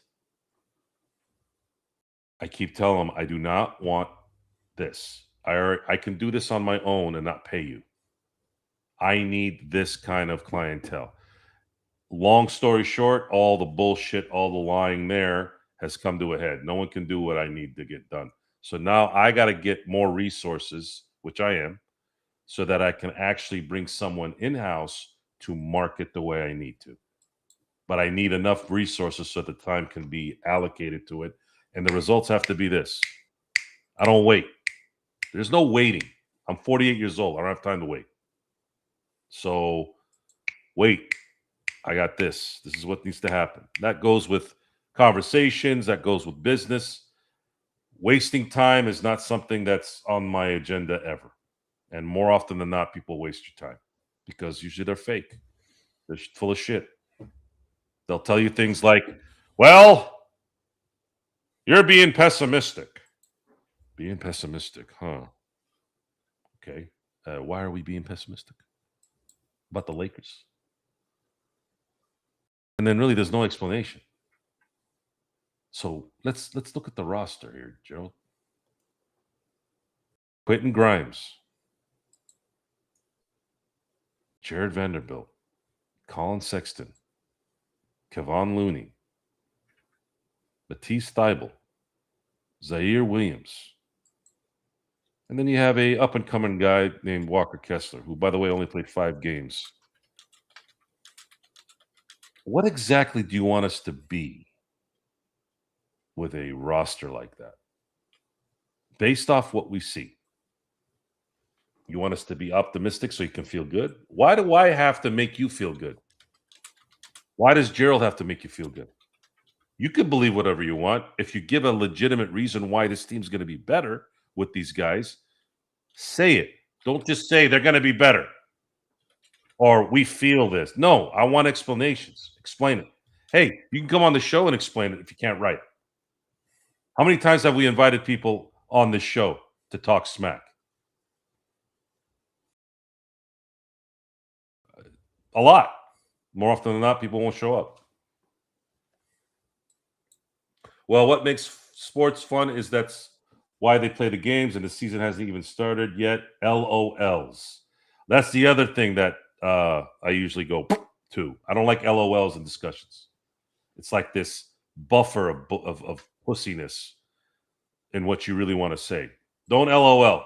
Just talk. I don't need to see you laughing in the end. Build the foundation further. We got a few weeks to make another move or wait till the deadline. So very optimistic, very basic thoroughness in terms of the explanation. But that's just there's no substance behind what you're saying. What's going to happen at the deadline? Who's going to be available at the deadline? Have you been watching the NBA the last 5 years?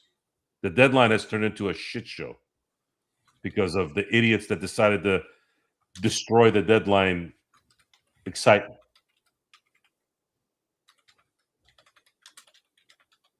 Lakers are going to average 128 points per game and hold teams to 129.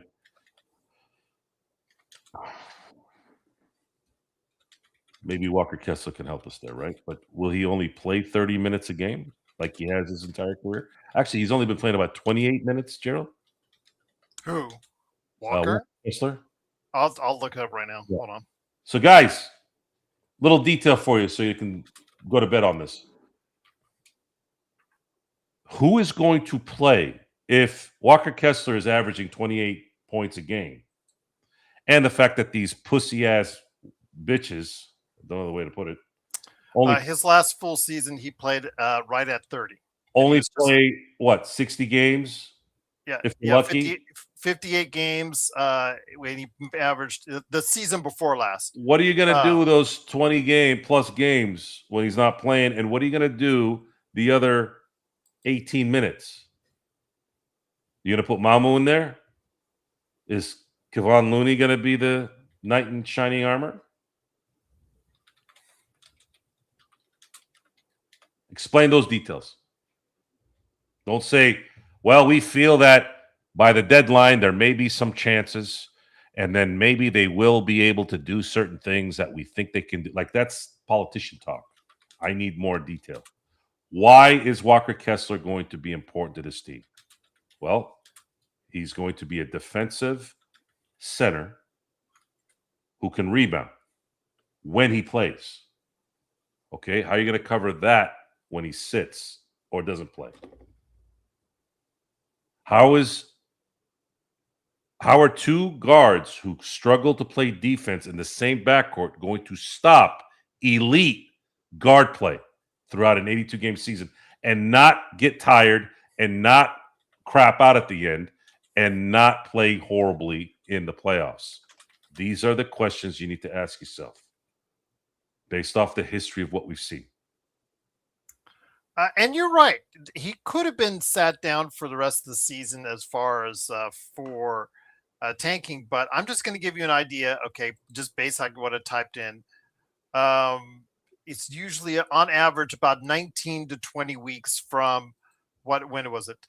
Late November, early November, I guess, when he was asked to do shoulder surgery. So 20 weeks from then. So essentially 5 months from then. Early November, when he got hurt and the surgery took place. So if that's the case, add 5 months roughly to that. And could he have been available if the Utah Jazz had been in a playoff chase? Yeah, I'm sure he could have been made eligible, started playing games late in the season in April. But again, you're still talking about a small amount of games. You're still talking about a small amount of window of availability. So, yes, they did shelve him the entire season for tanking purposes on the back half, but there was still a 20-week period of time where he had to recover from shoulder surgery. Ting, okay, you man. Tingle Kuman. Yeah. When you say switch, are you talking about defensive switching?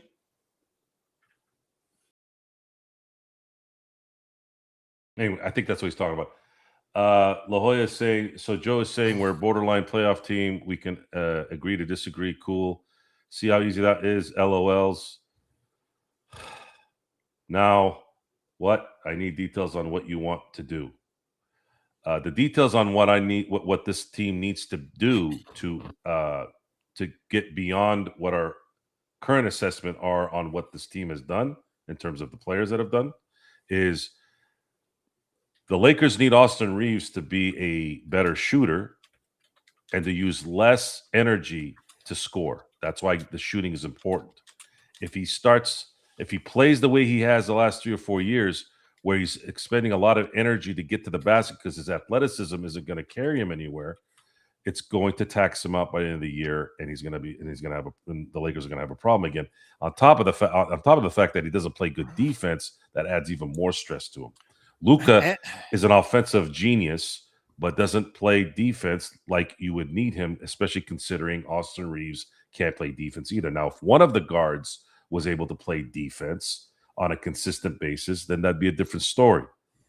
But they both are not strong defenders. And Tingo, I'll just add that onto what Joe's saying, because you say we could hide him on defense.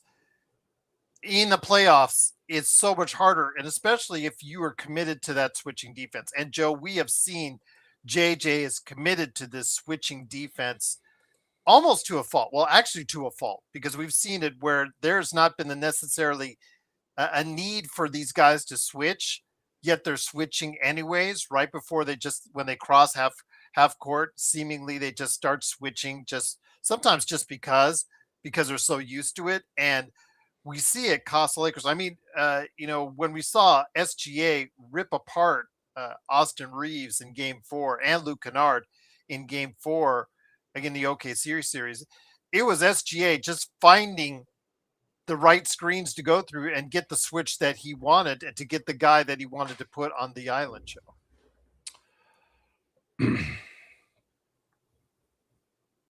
There's too many holes. And the talent that they acquired are not, there isn't a single elite player that they acquired in any position, in any side of this.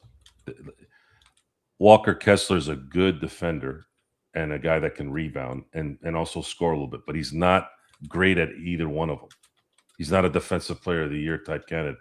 I know Brook Lopez is someone I've been using as an example of an anomaly that happened that a lot of us didn't expect he turned into, as someone who all of a sudden went from a consistent 20-8 player to all of a sudden he's now a runner-up as a defensive player of the year and start hitting threes like he's Steph Curry. That was just, it's still mind-boggling how that second half of his career renaissance came about. So unless Walker Kessler can do something like that, he's going to be important and do some things, but he's not going to be the guy that says, hey man, this is kind of like an all-star type player. It's going to be hard. Austin Reeves has shown all-star skills during the regular season, but the problem with him is he doesn't last. And then when you get to prime time in the playoffs, he disappears. This is what's going on with that. Everyone else, the Quentin Grimes, the Colin Sextons, the Thybulls, the Zaire Williams, these guys are role players. And their value will be dictated by how well the main guys go. These guys cannot be relied on to be the difference makers, not minimum type players. These guys are minimum type players for a reason. Can't expect. So many people were like looking at Marcus Smart last year and saying, oh man, Marcus Smart, I can't believe he's Canada. I'm like, Marcus Smart is playing what Marcus Smart plays. Why are you getting all weird about it? Like, you guys expecting Marcus Smart, the first team All NBA type player, which he never was? Like, I don't understand what you guys want this guy to do. And it's very similar in, let's say, Matisse Thybulle's in a lot of ways kind of like a younger version of him, which is a good thing, by the way.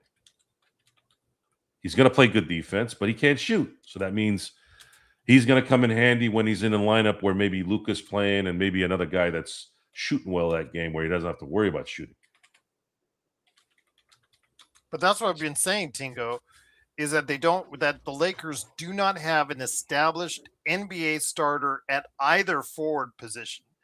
And that's a concern. Plus, yes, Mamu's a backup. Could be a backup 5, could be a backup 4. I think for what you pay for him, you got to start him at 4 at this point, since you don't have established starters.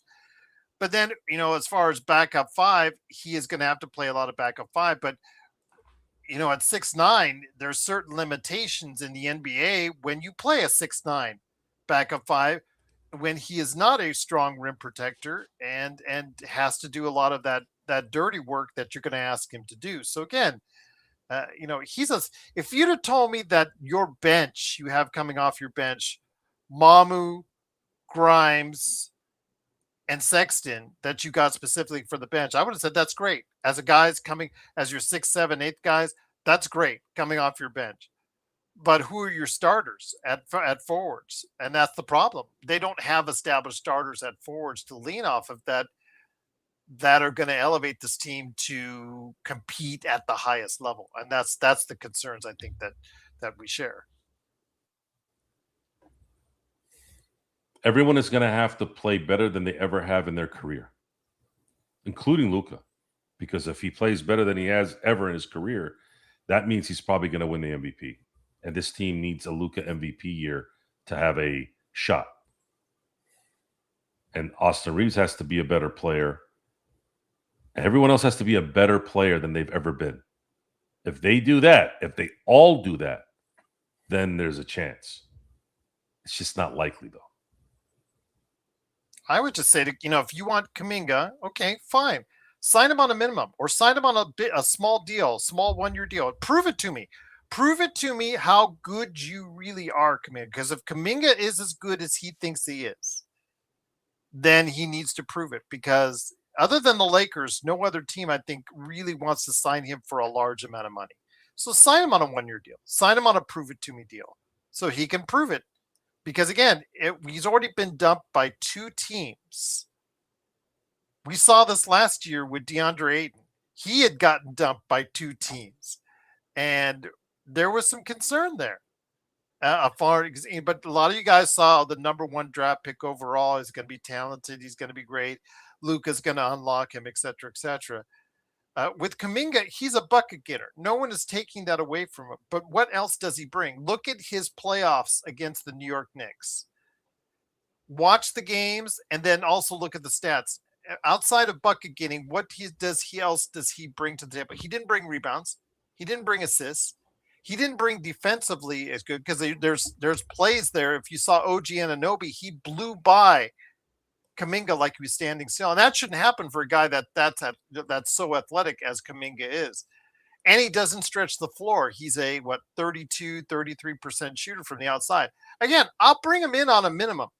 Or I'll bring him in on a low $5 or $6 million. Bring him in on a 1-year deal. Bring him in on a prove it to me deal. Because if you think you're so good, why haven't you been signed yet? And if you haven't been signed yet, come to Lakers because they have PT for you that you can earn, and that there's a starting spot that's waiting there for you if you earn it. If you think you are as good, if you are as good as you think you are, as you say you are. That's all I say. I'm done. Again, Joe, I don't mind them signing him. It's just that if you sign him for this 2-year $40 million deal or 2 years $30 million, it's crazy. Why? You're only competing against yourself. You're only bidding against yourself. Just sign him for a deal and promise him, a great chance at the starting spot, and there you go. It might be what they're doing. They're just playing chicken, and Kuminga is trying to find the right team that would pay him more money. And if it gets there's not that many teams left, they can. Yeah, if he doesn't get it, then where would he want to go where he's going to get at least 30 minutes a game? LA. Right. Yeah. Yeah, and have a bigger stage to where he can get the deal he wants maybe next year. The Lakers are in a really tough spot. They need a wing. He plays the wing, but is he going to be a DeAndre Ayton type? If that's the case, then you almost would have to bite the bullet and not go after that, because those guys can. DeAndre Ayton might have not been the main deflator of what happened at the end of the year last year, but he played a huge part in it by just being absolutely useless. That's the thing, Swung. I mean, you could risk it and Swung when it comes to Watson as far as and sign him to try whatever. I don't know what the Lakers can actually sign him for because how close to the first apron that they're at, but you could try and play the same game Sam Presti did, and he, with Spencer Jones and how shrewd that was. I think Watson is a good kid, but what do you sign him for? Do you sign him for 28 to 32 million, a year? And do you try to just do that knowing that Denver most likely has to match? And now that puts them in real trouble. You can if you want to. I just think, again, because it's a restricted free agency deal, Joe, it's a little bit harder to ascertain how much Denver is willing to go in because they're already in financial cap issues already. Yeah, the NBA is going to start. You're going to start seeing more of these Brad Stevens trades where the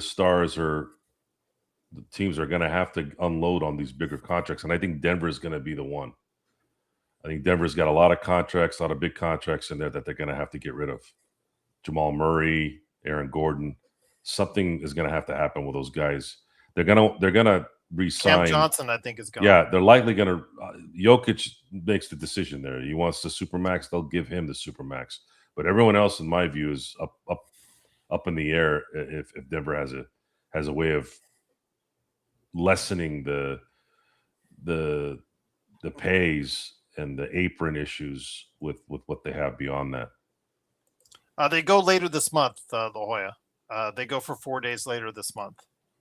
That's what we were talking about earlier, because that's when Cameron Carr has to be at the rookie orientation meetings. So he'll be the only player that's not there. But I believe it's not this week, but next. Is it next week or like the week after? It's in the 20s. I remember I was talking about it a couple weeks ago on Lakers Latest. But yeah, it's coming up soon. 4 days of working out, golf, and sightseeing, Joe. All good, La Jolla, all good. And it's funny because on top of that, Luka still has to deal with his custody situation. So yeah, that's fun. If you read the latest reports from TMZ, she she retracted her California court issue as far as I'm concerned. She canceled that, and the ex-fiance is now actually going into Slovenian court to look to get a $50 million settlement plus reduce the number of days Luka has custody, if you believe the TMZ report. $50 million, I think, 40 for her and 10 for the kids.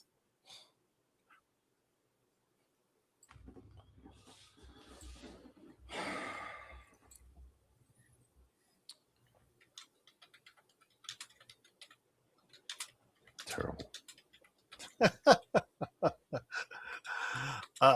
Your question, Brian, but I think that's out of the window. I think the Lakers had, they should have tried harder to get the Jones-Murphy duo in New Orleans. I really think they should have gone all out for them sometime over the past 2 summers and didn't.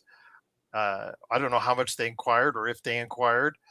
I really think that would have helped to stabilize that. And again, I was, as you know, Brian, as you agreed to, I think a sign and trade with Austin really would have done better for them in Detroit. I would have liked a lineup of Luka, Herb Jones, Trey Murphy.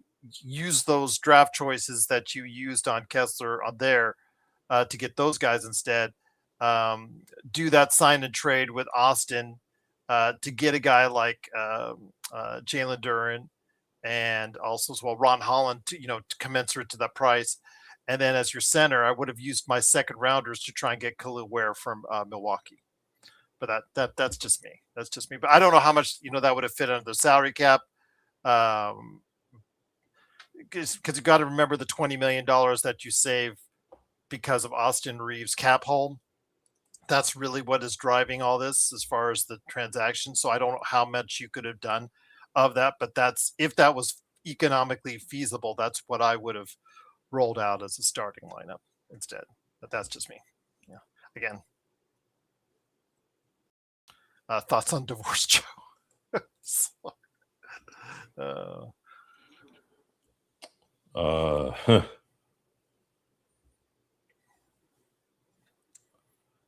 Follow the Derek Jeter method. I also would have gotten Chris Sinek because I really think the Lakers needed more help in the front court than the back court. But again, don't get married. Ever get married. Don't ever be in a. How long you been married, Joe? I've been married. What will be 18 years? Well, 18 years. But I'll be 22 years this month. So Derek Jeter did it right. Derek Jeter should teach it. You're not getting married when you're playing ball. There you go. You're not be in a relationship where you're having children. I know some of these jackholes don't get married either, but they still have kids. Do not be married. Do not have kids with anything or anyone while you're playing. Horrible idea. Absolutely horrible idea. There are exceptions, but very few. Well, La Jolla, we did go to 1:00. Oh, so funny because I still got a Lakers latest to do, and I got to be up in the morning for Pop Culture Cosmos, which I know that the Lakerholics crew was asking about. So, yeah, going to be talking about that. But Joe, it's been a great episode. We did make it to 1 o'clock almost, just about for you, La Jolla. And again, thank you for the jewels. Truly appreciate the kindness and gesture, and thank you for also as well for the new subscribers as well. Any last thoughts, my friend, before we head on in? No, on that. But again, stay tuned later this week. Anything from Pittsburgh camp you want to talk about? Because NFL season. Props to Aaron Rodgers for destroying ESPN while being on ESPN.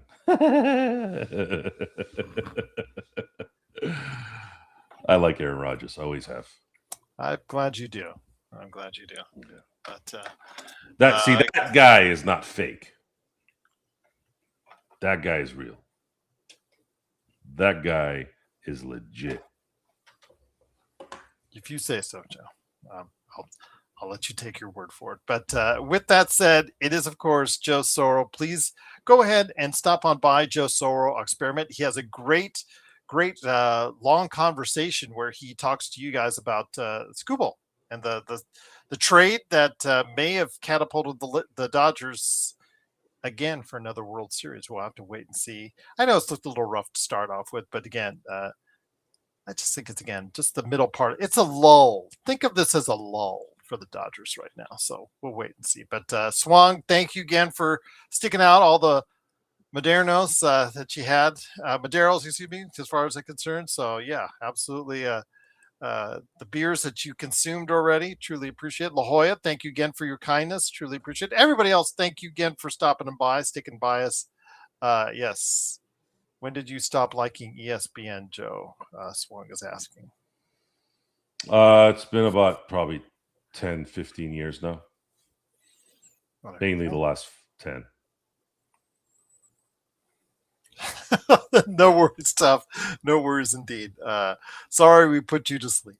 But if that's the case, truly appreciate you joining us. Hopefully we didn't put you to sleep. I loved ESPN in the 90s. Oh yeah. Well, they can't get much better than that. I'm not going to argue with you there, Joe. ESPN was the freaking greatest channel ever in the 90s. Yeah. I'm not going to argue with that ever on that. As far as how ESPN really was the center of the sports universe at that point in time. Can't argue with that. But with that said, I know it's school week for some of you guys out there as far as for your kids. Hopefully you're listening to this in the car. And bad words aside, hopefully you enjoyed what you heard. Hopefully you'll get to go ahead and have a great school year for your kids coming up here this week, starting for many places here in Vegas. Is it school coming out this week, Joe? You guys starts tomorrow for the kids. Yeah. Okay. Let's see. There you go for a lot of places. So that's good. Happy and safe school year for everyone. And again, we'll be back hopefully later this week. Otherwise, we'll do something on Sunday. But I'm going to try and see if I could do an NBA observations for the legend. He was already asking, and then also as well, John was asking if we could do a live show later this week. So if I can swing it, we'll do it right here at the Lakers Fast Break. So for Joe Soro, it's me, Gerald Glassford. Thanks again for watching this and truly appreciate you joining us. It is a fantastic time here this summer. The summer hopefully will continue to fly on by and we'll be able to go ahead and get back into the swing of things with the Lakers. And hopefully we'll get to discussing and seeing what's going on the court again, indeed. And whether we argue and disagree, whether you think I'm optimistic, whether you think Joe is pessimistic, whether you think I'm pessimistic and think he's optimistic, we're just glad to have you here for 3 hours, 3.5 hours. Absolutely.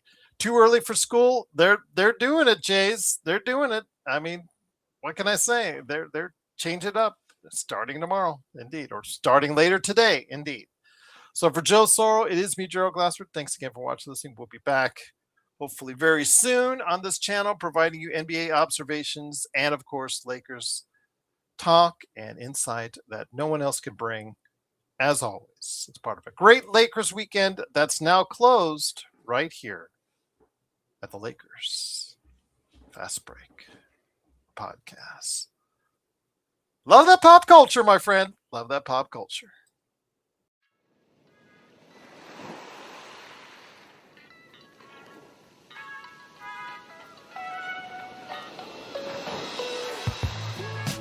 Dan, Dan, Dan.